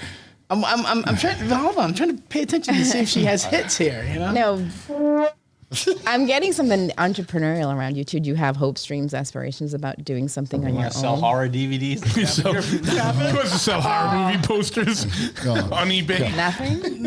No, I'm just Fantasize about being a big band. Not even like I a think side she's talking gig about type me thing? right now, cars and fucking entrepreneurship. just circling the drain of life. I guess just keep on going. This kid could have Okay. been a rock star. Chose not to be. Wanted to sell cassettes instead of fantasy. Yeah, no, I don't know. I am Fantasy getting ass something. Like, there's motherfucker. something. Fantasy It motherfucker. could be just society. Not that you're going to change careers, but I am getting something like entrepreneurial with you here too. So No, he's an entrepreneur. Make no mistake. That kid sold more cassettes in 2022 than fucking any artist. Than AC/DC. I guarantee it. I mean, there's Don't let him bullshit you. of what you picked up on. There's definitely some good hits. There's some things that are kind of uncharacteristic of what my father would have been like or thought. But I mean, certain things like I mean, if you'd like to sit up right now, we can do that. Yeah. Yes. And what was uncharacteristic? well, I mean, as far as things that you nailed, like my dad had like triple bypass, and then like when he died, like it was like he had like it was heart issues and like dialysis stuff, like a bunch of things just like hit him all at once. So I mean, that was definitely hits. I've been a truck driver for about a good 20 years. One thing I was kind of hoping that you were going to hit on is my father passed away about a good 12 hours before my daughter was born. Oh, okay. So, like, I That's didn't really have time to yeah. grieve because my dad passed during the night. And the reason why I didn't see him before he died was because I had to be by, well, my ex-wife currently, but she's always going to be my ex-wife. Always ex-wife. My current ex, we're planning on getting back together. Yeah, maybe she is, who knows? But my ex-wife, like, she was pregnant at the time. So I had to stay local by her. So Always ex-wife. You couldn't make it to be in two places. yeah, I couldn't be in two places. So it was like the grieving process wasn't until like months later. Like, so as I was losing my father, I was becoming a father pretty much within a 24-hour time Yeah, span. that's a lot. So I think, and I didn't get the daughter part, but I think that makes his message to you about like the way that you acted around his death and being stoic and holding things down was so like healing to him. Because I do think like thinking about it now or tapping, he was worried about you with your daughter coming, et cetera, et cetera, et cetera. And you put things aside, like tended to him, did things back and forth. So that makes sense to me. Okay. And if we had like a full on proper reading, I'm sure that would have like likely come through.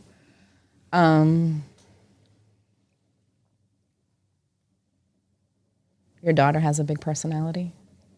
Yeah. Yeah, she does. That's because he's just like, oh, but I know she's there. He's actually like, she's got a personality like me, like a big personality, big ham kind of vibe. The three of us are very similar. Yeah, that's what I'm getting. So he wants you to know, because she's lighter than you, lighter complected than you. Yeah. That's what he's showing me. So he wants you to know that she's like, he sees all of this, and she's gonna give you like a run for your money if she hasn't already. And she already does. Yeah, and he thinks it's like hilarious as well. As an outsider, I can say that's 1,000% true. 1,000% true. She's a sweetheart. She's the biggest personality. Yeah. Okay. So he it's not that he isn't aware. He totally is. It's just like, I didn't lead. By the way, next Saturday, he gets a kick out of her. Joe's having a Halloween party. Patreon supporters. Come on down to the It says Wednesday, right? All right. Well, yeah. I mean, like I said, there was some. Halloween party at Joe's house Saturday. There was definitely some good hits. I'm so glad Packer's filling in the uncomfortable silences. Next Saturday. Those silences were uncomfortable. I thought we were having an emotional thing going on here. You guys do great. No, I love it. My child. I said we're having next Saturday. We got a Halloween party, so you get two costumes. So he gets this like Call of Duty costume. He's like, I'm gonna wear this to Joe's house. It's like, fuck yeah, he done met you. He's like, I'm gonna wear this Call of Duty costume to Joe's house. I'm like, all right, cool, man. What else you want to be? He's like, a Ninja Turtle. I'm like, have you ever watched Ninja Turtles? It's like, nope. But he knows what Ninja Turtles is. But I digress. You guys can get back to your psychic reading. No, I think,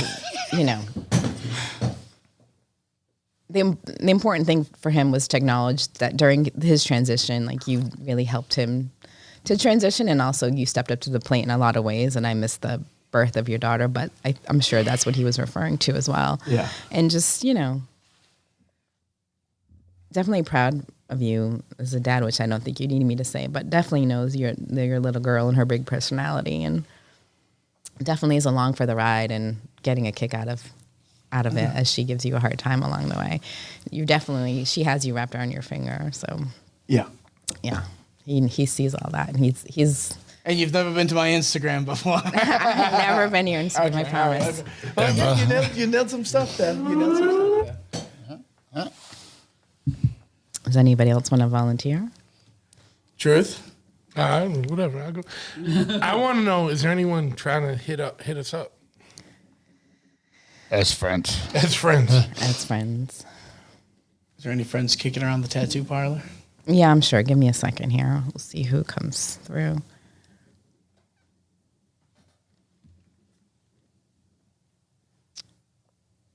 I'm getting, not that there were only 3, but I'm getting 3 significant friends. Were there 3 people that were in particular close to this group? I'm not getting more than 1. I'm getting 3. Yeah, it's more than Kind one. of, yeah. Yeah. There's been a few more than that. Yeah, I know there's like more than that, but I'm saying like I don't know. There's 3 that are coming forward more than others, if that makes sense. If they feel closer to this group than Yep. the others. Okay. Okay. Does that make sense? Is that A little bit. Yeah. Okay. Yeah. Absolutely.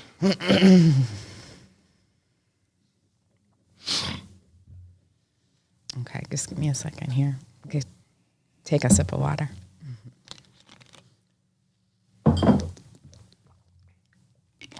Honestly, it's interesting and fascinating, the process, right? Because did you just close one door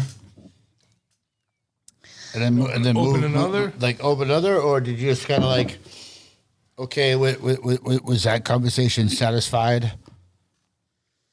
And then Yeah. I mean, how does that work? if we were to have a proper reading and it was just, one-on-one, then more things would come up and there'd be less like interference and that type of thing. Yeah. So is there downtime? Say at your place, right? Like you give enough downtime to. Obviously, he's got all the time to digest. Joe has all the time to digest everything. but you have to cool down, and then. Before I transition to the next spirit, or Yeah. no, you can just kind of Because once those channels are open, it's just like, okay, cool. This is the frame of mind. Yeah, it's just like who's here and No, I understand. I'm just trying to. yeah. And so when we switched over, I think you said friends, and then I'm getting like I want to say I don't understand by any means, but 7, but then 3 popped up. So then that's all I got right now. And Is there any way you could describe what those 3 look like physical wise? yeah. But so what I tell my clients is just like I have a flashlight in the dark, so I just see it one step at a time. I don't see like the entire picture at once. So right now I just got 3, and then if you give me a minute, like one might step forward, and I'll see that person more closely. There's one that at least 3 of us here were good friends with. Yeah.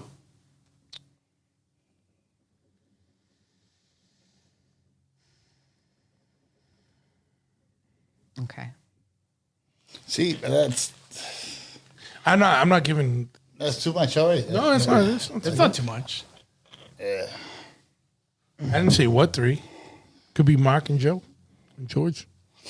Could be a fucking Greek guy. Could be a Greek. Fucking Greek. Fucking Greek guy.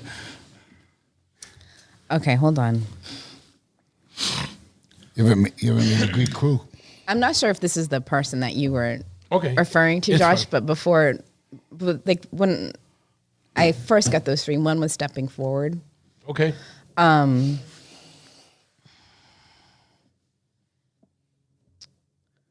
And I see him as taller, thinner face, brown hair.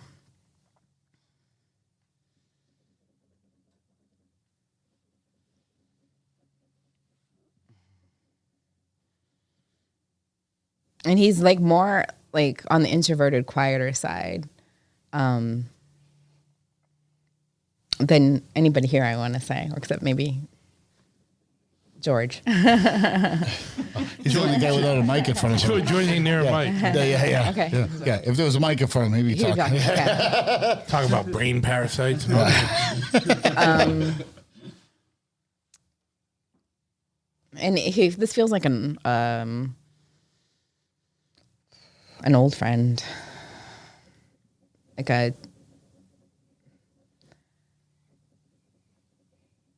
don't want to say childhood, but like somebody you would have known from your like late teens, early 20s.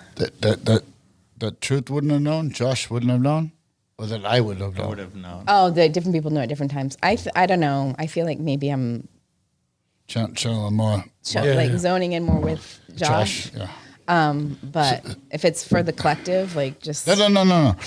Like does that make sense, Josh? The if you hone in, like thinner on the quieter side, introverted, someone you would have known when you were your late teens. I mean, there's somebody that I can think of, but that's not who I was thinking of. Oops. It would have been a. Yeah, and if you give me the name of the person after you want to talk to, I can go directly for that person. But this is a person, and he is coming through. I feel like I am more with you, Josh, and it's just. I think like. I mean, obviously we got someone on our mind, right? Yeah. But like, I don't know that I have that person, but the person that stepped through If is we here. if we named that person's first name, could you zero in on? Yeah. that? you can- Or would you rather go with the person that's already coming through? let me just. pull because it- let me I feel like he's got a strong Let's all shut up personality. and let Truth talk. No, let me just pull this spirit through quickly because even though it might not be the one you were looking for, because I do feel like If he he's has poking something to through, say. Yeah, go- maybe just go with it. and then we Go with can it. switch. Yeah. He's definitely on the quieter, shyer side, and I feel like he was in this music scene with you, but more on the peripheral. Definitely, I feel, Josh, like you kind of put an arm around him and took him in as the way that he makes me feel, made him feel welcome. And like he's definitely doesn't feel as cool as you is the way that he's putting it to me. That could be anybody. He is correct. Ladies and gentlemen, I kid. That guy doesn't have a podcast on the other side. I kid. Does you recognize this description like right away, or if you should? If I do kind of, but like, it's so bizarre that it would be that. Right, and that's the thing too. It's not always the person. Like when you leave it open, it could be anybody. But let me just see why he's here, what he has to say. You don't remember him. No, I know. You- I would know who that would be, but that's bizarre. it's bizarre that he was coming through. Yeah, Ahead of other people, yeah. yeah, and it's not always the order of importance. That's happened to me before. Yeah, it's not always the order of importance. Like that's why I tell people, like if there's someone you definitely want to talk to, tell me who that is, and we can go directly for that person. Or if you open it, could be anybody. But he's definitely here, and he definitely wants to thank you. Let me just pull him closer so they can get more evidence. If Josh named somebody else with that person who's trying to talk to him right now, would he be insulted? Yeah, we don't really want to talk to you. But. Fuck you, dude. Like, yeah, let's figure out this asshole and then go talk to our friend. Yeah, I won't spend a lot of time on him, but there's just definitely some gratitude. I definitely see skating around him too, Josh. Does that make sense to you? This person, See, the problem is it could be multiple. multiple people. That's the problem, right? I see him like he died late 20s, early 30s. He would have passed, or It still could be multiple. Multiple That's the people. fucked up thing. Yeah.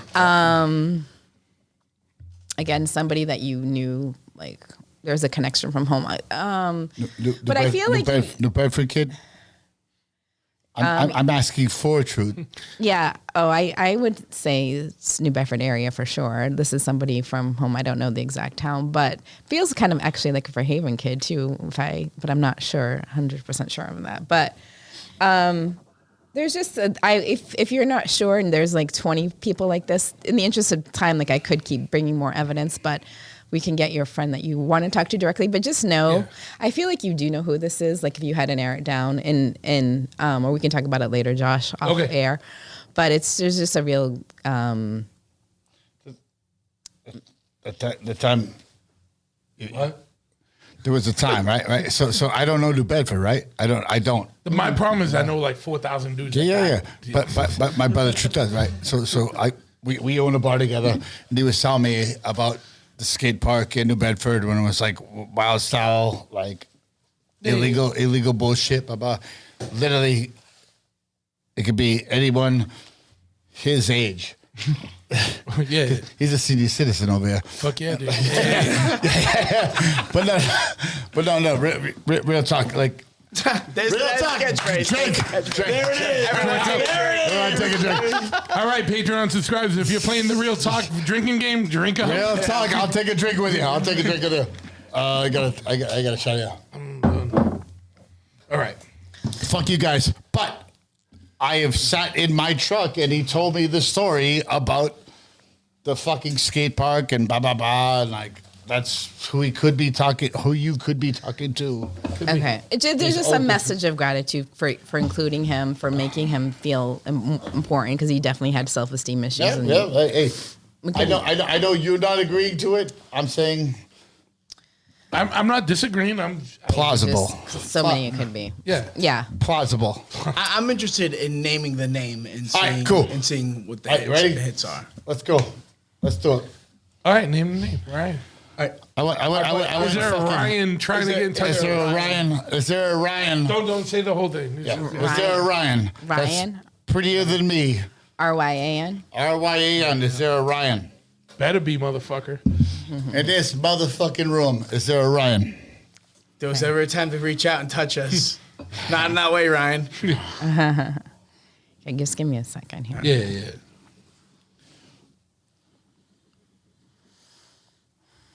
I like that you can hear the scribbling Scribbling. on the mic. You think you can or you can't? I can. Oh, you can? I don't know if the listeners can, but I can. Yeah, take a sip of water. She's doing some scribbles. Yeah, I'm taking a sip of water. But Changing the song. we're all doing bumps and drinking beers. Actually, Mark on seeds on beers. Mark on seeds on beers. Yeah. Yes. And bumps. Yeah. Under the Yeah. cold street light. No. The kid used to be hard. He used to drink vodka with me. I drink vodka. I didn't drink. Now he's on Coors Lights. You are. Joe Where Ox did you got, find a Coors Light? yeah, Joe Ox got like a bunch of Miller Lights empty in front of him. I got like 6 over here. Yeah, George. I've also been drinking tequila. Joe's on. Yeah, we've also been shooting. We've been shooting tequila ocho. Is it ocho tequila or tequila ocho? Tequila Ocho. In Spanish, What, The- what? Yeah, the name always you comes- lived in Mexico. the name comes second. Tequila Ocho. Tequila ocho is the best tequila I've ever had in my life. Good. As a fucking Irish fucking jerk off gringo? from fucking Boston, Massachusetts, tequila ocho is the best tequila. That's not a heavy endorsement. Hey man, Yeah. if I like it, She's got something. Yeah, I'm just trying to connect it with him, with Ryan. And when I did, kind of turn the channel from that other spirit that we're trying to pull through for you, Josh. Definitely a different personality when I connect with Ryan. Definitely more outgoing, definitely more sarcastic, definitely more outspoken. Can you take that as your friend Ryan's personality? Absolutely. that's basic. Okay. Sorry if you hear me sipping water, audience. It's just... I don't know. Dude, It's better than what we're sipping. you've been on for like 3 hours. Thank you for being a trooper also. Literally. Yeah. Wait, right now, it's 3 hour mark. Literally right now. Yeah, so he definitely has definitely presents himself to me with like more bravado, more kind of like cool talking, but that's definitely, there's a sensitive soul behind that face that he presents and the sarcasm that he presents and kind of the, sometimes could be loud mouthy. Do you understand that about him? Yeah. You could literally describe anyone at this Yeah. table like No, that. I was like, Oh, anyone at this table? Is that what you said? Yeah. Yeah. Is this his personality too, though? Can you just... sure. Okay. Yeah. I mean, like, he had a place at the stable. Yeah. Oh, he did? Yeah. Oh, I didn't know this. Okay. Don't I mean, no, he's never been on the podcast. You should. No, he has. Oh, yeah, motherfucker, He yes. has been on the podcast. Holy shit. Yeah, we He's used been to on do 2 the of info them. with him. Holy He's shit. been on a couple of them, yeah. Holy shit. Yeah. Holy shit. Remember him singing Kesha? Bro, that's the thing. That's how long we've been doing this fucking shit. I know. That's Holy crazy. Fuck. Jesus Christ. Yeah, I mean, being in the fucking Yeah. us He should sharing. be on this mic more than what I should be. Yeah, I'm saying sharing that motherfucking microphone. Joe, do you have a question? For Ryan? Jesus Christ. For whatever, yeah. Yeah, I'm just But no, yeah, he used to sit at this table. Okay, I didn't know that, but I mean, I thought you were psychic. yeah, I don't know everything. I don't see everything, especially all at once. It's just one little clue at a time. But you were saying it could be anybody here, but he feels. I mean, I don't know everyone here that well, but he feels like if I were to peel the layers, he feels more. To me, there's a layer, a level of insecurity that he had that I don't feel that people at this table had.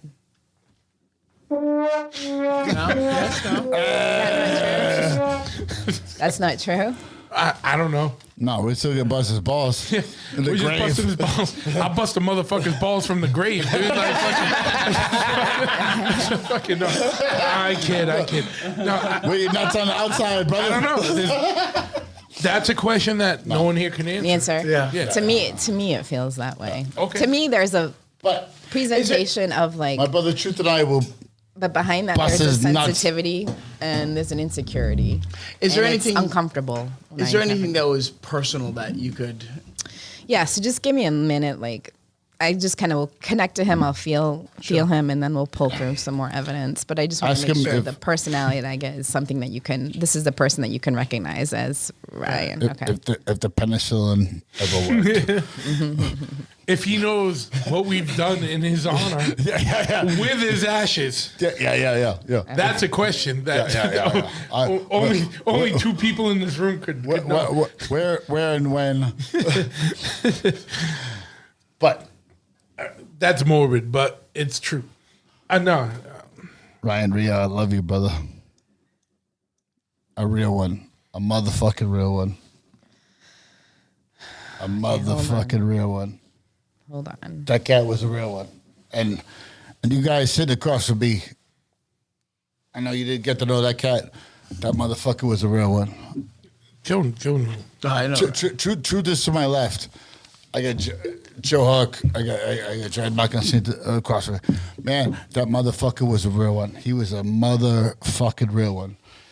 You were God trying rest to give his- him your kidney. Dude, I was gonna, man. I was fucking gonna. You think I'm joking, bro? I did the fucking test. I did the test. I was like, yo, you're gonna have my kidney. And like, I had two. I remember. dude, I did the test. I was like, all right, cool. Motherfucker, real talk. Anything popping up? Yeah. Hold on. Just give me Yeah, like a second. real talk. All of that fucking COVID shit pushed non-emergency fucking surgeries back. Did that not happen? Did that not happen? No. I'm not lying. And COVID shots lead to blood clots. I am not lying. I'm not lying. All I know is that me and Ryan fucking Rio have the same blood type, and I got fucking tested. We were a match. I was like, cool, man. Have my kidney. Because what am I doing to him? Just fucking them up. Polluting them. Fucking polluting them. And he was polluting them too. I was like, let's pollute them together, buddy. That was real. That was fucking real. Fucking real. I got my shit tested. And then that's it. I made that joke. On this fucking podcast. I remember. And then our brother fucking died. He fucking passed. But that surgery.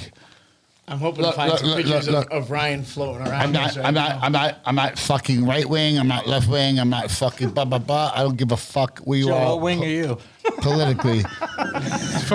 He's fucking Pat Wing. All I'm saying is that he could not, like, they knew that where so he was on dialysis, but it was not emergency. That's not why he died, man. Yeah. Don't tell me. I'm not. Don't tell me too much. But, so when I was getting his personality, and you could take that. You said you didn't know if he was like more sensitive or more insecure than people here, but I just get there's something here with him. There's something that he really struggles with internally. In this room? No, Ryan. Like emotionally. Emotionally, yeah. There's a internal turmoil that I feel with him that I don't feel with people here at the table here. But that'd be something only he knew, you know. Something, yeah. If you don't know that, okay. Could you tell us what that is? Yeah, just give me a second here and let me see where this stems from or where this comes from. If you just give me 1 second here.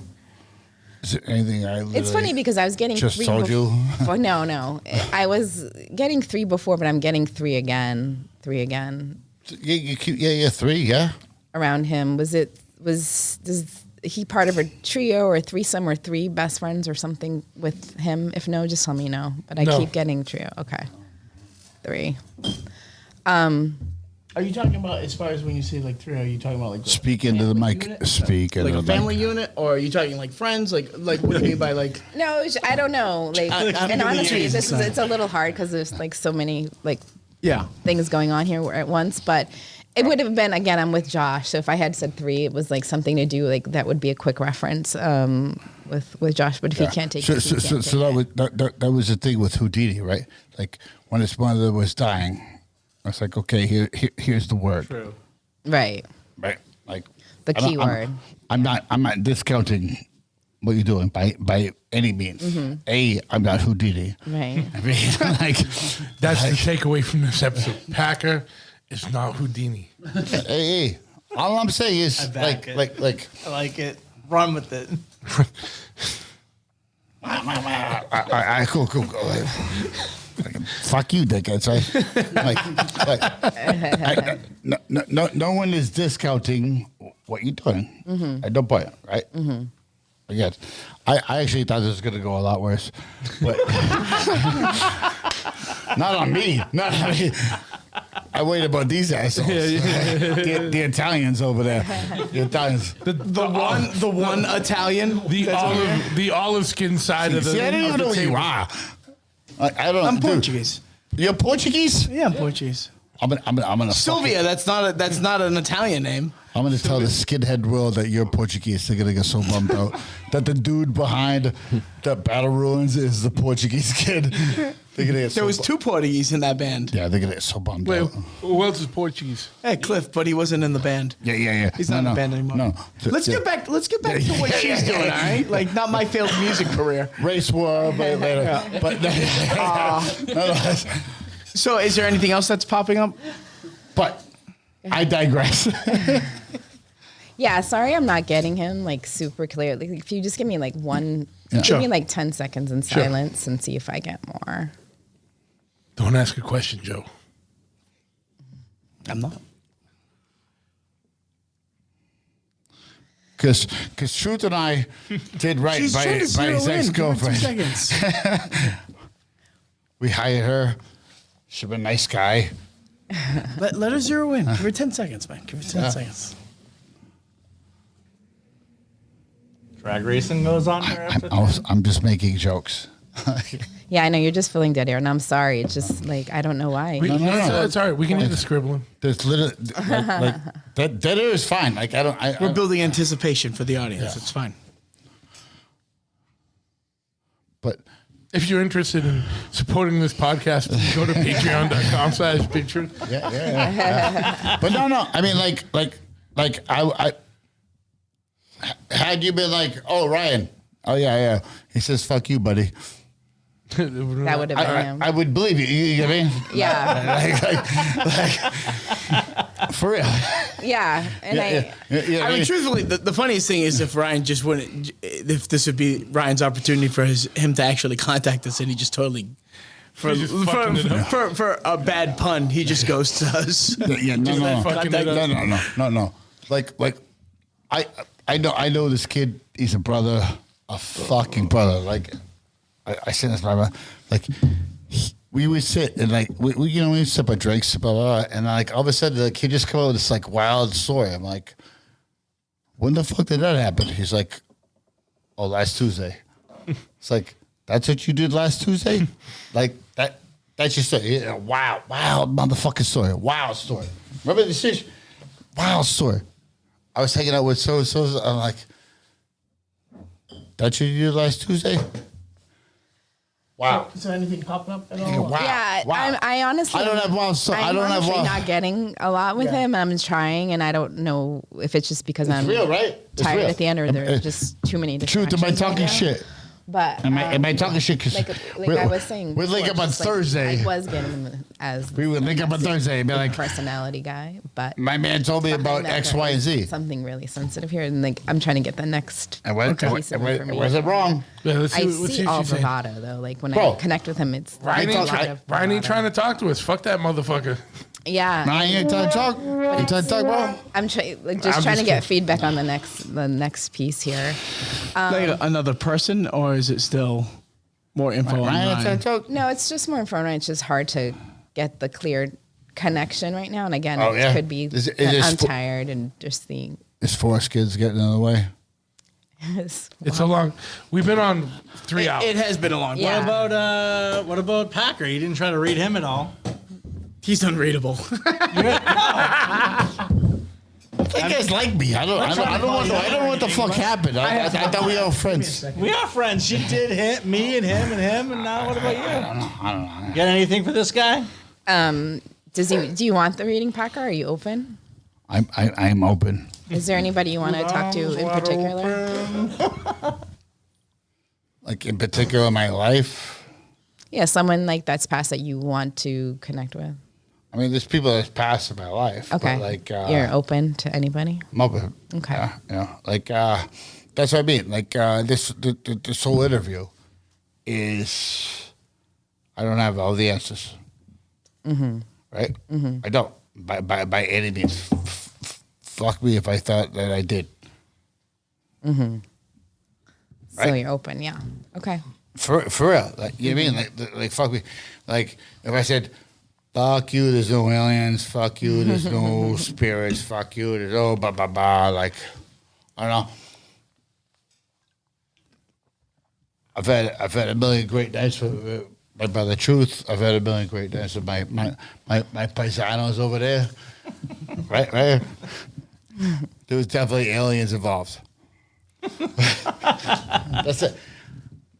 My mind is open. My mind is open. Do I care about a scientific method? Yeah, 100%.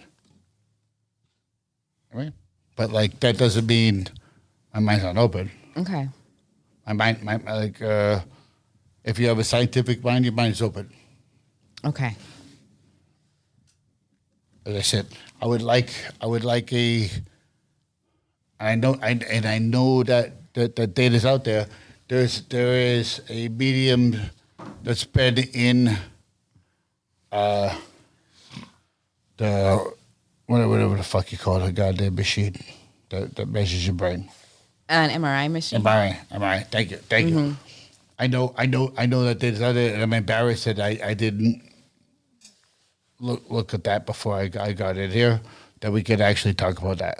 The scientific, yeah. Scientific, yeah. Yeah. Because Data. again, like it's not zero. Mm-hmm. It's not zero. Mm-hmm. The fact that what you do is not zero compared to the fact that a quote unquote normal brain or a medium brain. Yeah, what lights up and what doesn't. You mean like Yes. The difference is greater than so I should say it's greater than zero. It's not zero. Yes. It's greater than zero. Yeah. It's greater than zero. Thank you, because now I'm wasted. Yeah, maybe we should have done the readings first before Yeah. everyone was tired and all the alcohol came in. I'm sorry. Yeah. So you waste, but no. Like, you know what I mean? Lesson learned. It's greater. It's greater than zero.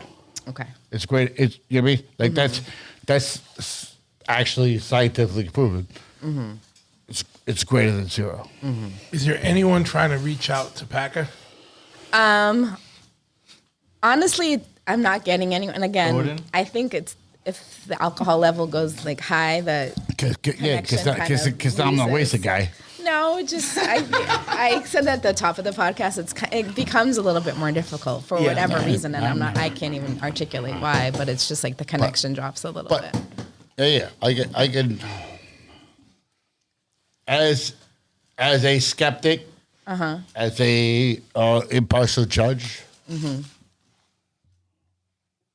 I appreciate the conversation. It's been a great conversation. Yeah, it's been really Absolutely. really interesting. You know what I mean? Like at no point, like, do I want to dismiss anything that you mean? Like, for real.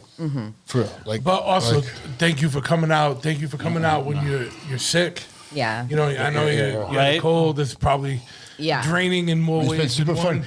Even though you're like, fuck you, Packer. Now you're too drunk to fucking read. No, I'm sorry.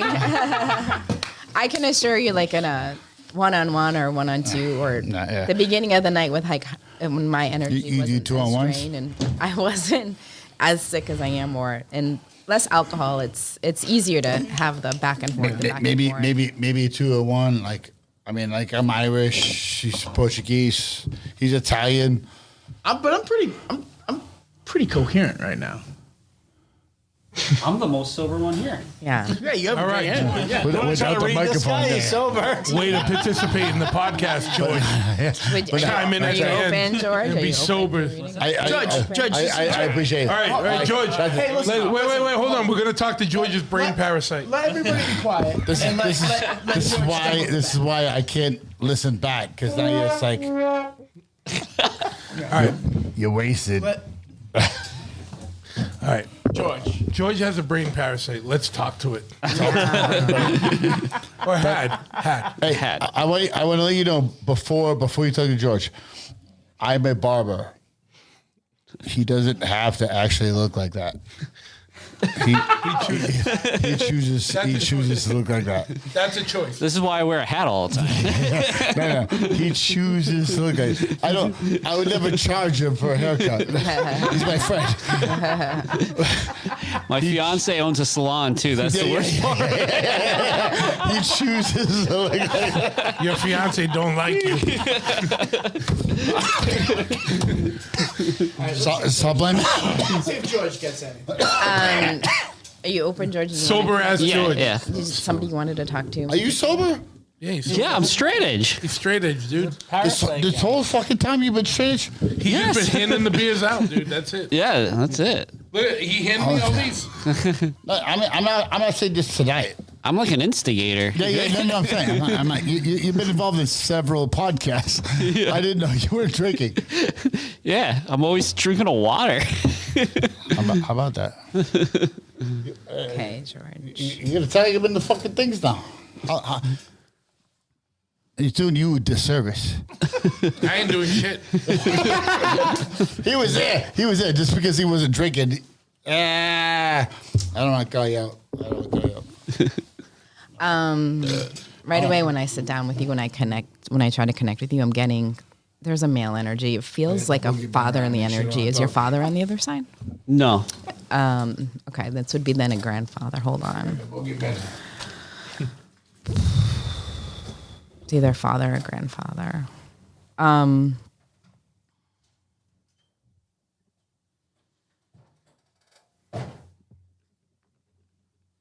Actually, there's a physical resemblance here. Did you look like your dad's dad? No. Did you look like your mom's dad? I'm jumping sides here, but No, I look like my mom. okay. Hold on. It's definitely like a male energy, father, grandfather. If you said your father's here, it's your grandfather.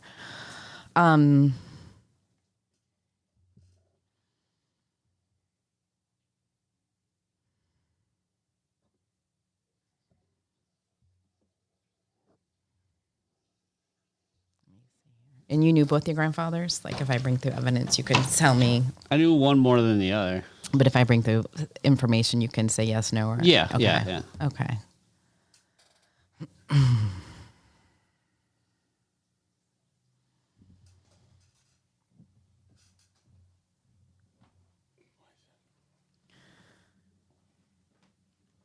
I should have picked you first, George.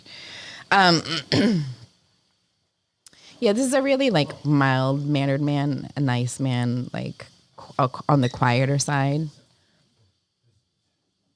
This is not like the aggressive, like, I think I brought through somebody's grandfather before, and this was like, Mark's. yeah, and it was like strict kind of, this is not that energy. This is like a much softer energy man. And I know you say you don't look alike, but I keep getting like, to me, the two of you look alike. It's a little bit distracting to me.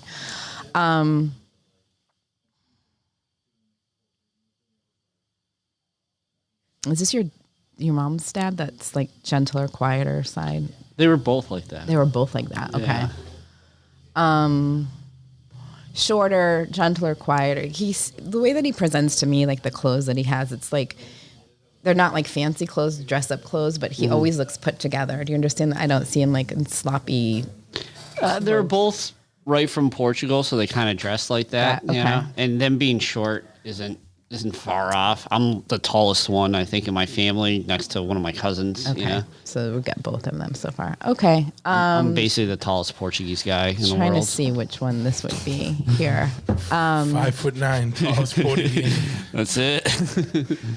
Yeah, definitely how he presents. Like, I'm kind of always put together. Definitely more hair on the side of his head than on the top. Okay.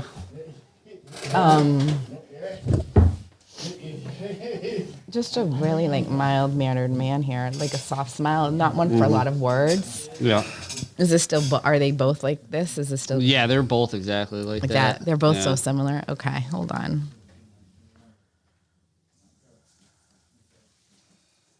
I do feel like he's showing me that you spent time at his house when you were young. Like, Okay. So you like Yeah. would spend a lot of time at his house. Yep. Yeah.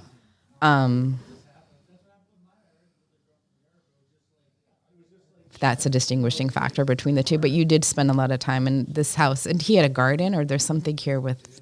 Did he plant? He did, yeah, in the backyard. Okay, yeah. There's gardens and things around the driveway and in the yard. And it feels like he spent time with you, showing you these things when you were little. He did, see yeah. him pointing out to you different Yeah, things on yeah. the. Okay, it's a little easier now. Fewer voices, distractions. Okay. He definitely. I feel like he died in his 60s. Do you know that to be true? I don't remember how old he was. Yeah. Definitely wasn't old as I see it. Like he wasn't in his 80s, he wasn't in his 40s either, but it like definitely didn't live the full life that he wanted to.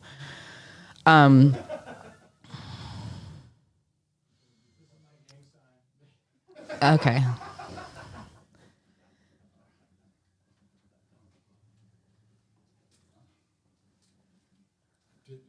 Did Truth walk away without pausing?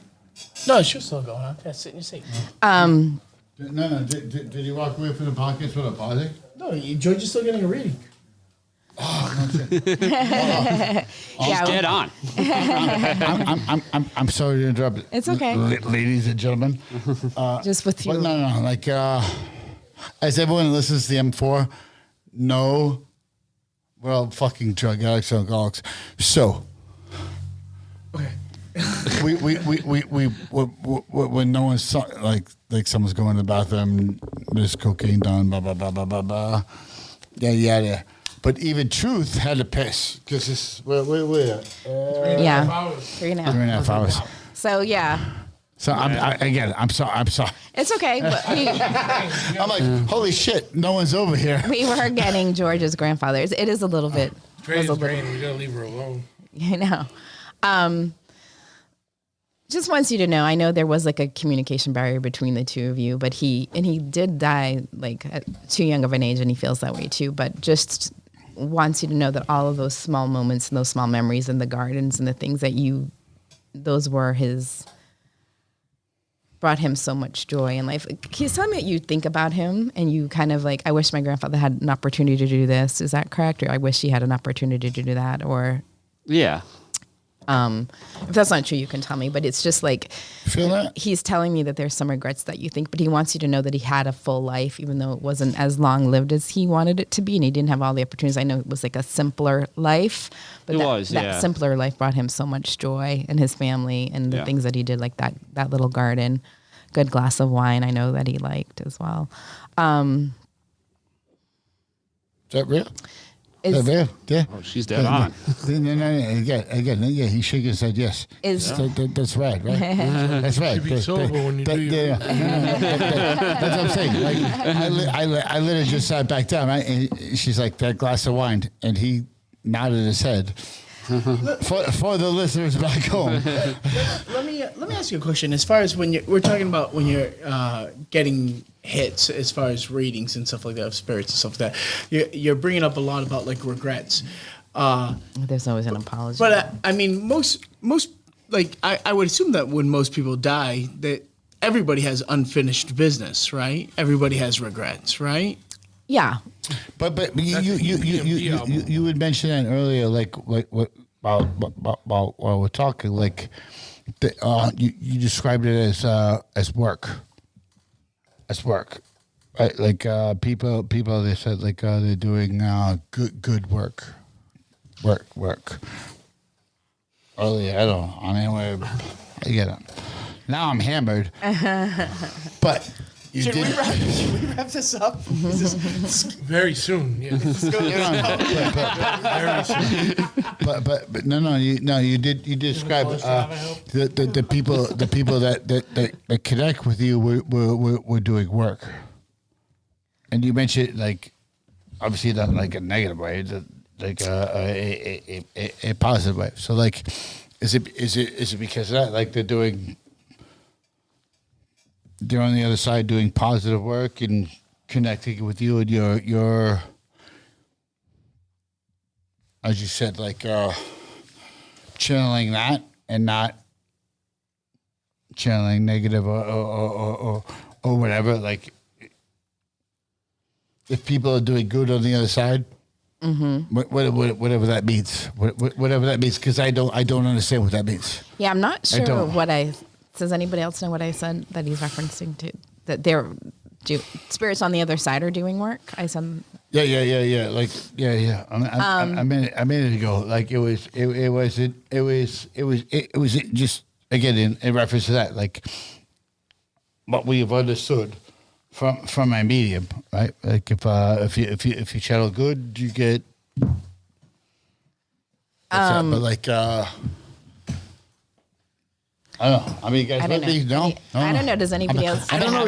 I gotta be honest, man. I'm not that fucking wasted. I'm not that fucking wasted. I think there's way too many spirits in this room that's going through. With 3 hours and 30 minutes. We gotta wrap this up and save this woman.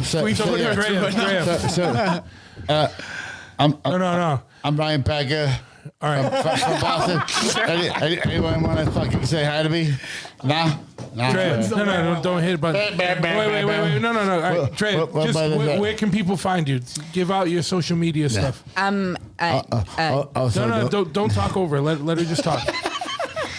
Just say it one more time. I got no one for you, baby. All right. What's your Gmail, your Instagram and website? Yeah, I'm Drea Psychic Medium. That's my website, dreapsychicmedium.com. And DREA? Yeah, DREA. Okay. Psychic Medium. And I just came out of... Before I forget. Yeah. She just came out of the closet. Yeah, I just came out of the closet in July, so... But... In a psychic medium type of way. In a psychic medium type of way, yes. And so... She knows no one on my other side. I'm sure if we met earlier in the night, I probably could have gotten somebody. She got someone for. I realize I'm a drug addict and rose back. No, she got someone for the sober guys. Yeah. When the dudes that are not sober were sober. My people are suffering. Yeah. All right, so I started George, we can finish up after, but yeah. Yeah, it tends to work that way for whatever reason. Once the alcohol level goes too high, I can't get the best. Yeah. We're there. All right. So was it DreaPsychicMedium.com? Yeah, Drea Psychic Medium. And then Instagram is what? Drea Psychic Medium. All right. And if you are local to New Bedford, go to Play Arcade, which is a 0.7 miles from our bar. We own the Dipper Cafe as friends. That's friends. As friends. We do not own Play Arcade, but Adam is a fucking great kid, and you are doing psychic readings for free on Wednesdays. Yeah, on Wednesdays. That's legit. On Wednesday, every Wednesdays until. Yes. So whenever. Yeah, You until come whenever. to We're figuring it out. foreseeable Yeah. future. the foreseeable I mean, you're the psychic. You tell me. All right, but yeah, check her out, and we want to thank you so much for coming in tonight, and thanks for having everyone me. stay safe and keep it strong out Thank there. you so much for your Thank time. you very much. All right, thank you. Thanks. Thank you. And we'll have you back. We'll have you back after you get in touch with the aliens. Yeah. Thank you. Say goodbye to your credit card rewards. Greedy corporate mega stores, led by Walmart and Target, are pushing for a law in Congress to take away your hard-earned cash back and travel points to line their pockets. The Durbin-Marshall credit card bill would enact harmful credit card routing mandates that would end credit card rewards as we know it. If you love your credit card rewards, tell your lawmakers, hands off my rewards. Tell them to oppose the Durbin-Marshall credit card bill. Fargo, the new virtual assistant from Wells Fargo, makes banking faster and easier. Like this. Fargo, what's my checking account routing number? And this. Fargo, turn off my debit card. And this. Fargo, what did I spend on groceries last month? And that's just the beginning. Do you, Fargo? You can. In the Wells Fargo mobile app. Learn more at wellsfargo.com/getfargo. Terms and conditions apply. Your mobile carrier's availability and message and data rates may apply. Wells Fargo Bank, N.A., member FDIC. Hey guys, time to get in on the action for the biggest moments in basketball with Prize Picks, America's #1 fantasy sports app. Just select 2 or more players. Pick more or less on their projections, place your entry, and win up to 100 times your money. Right now, Prize Picks will match your first deposit of up to $100. Just download the Prize Picks app and use the code GET100. That's code GET100 on Prize Picks for a first deposit match of up to $100. Prize Picks. Pick more. Pick less. It's that easy.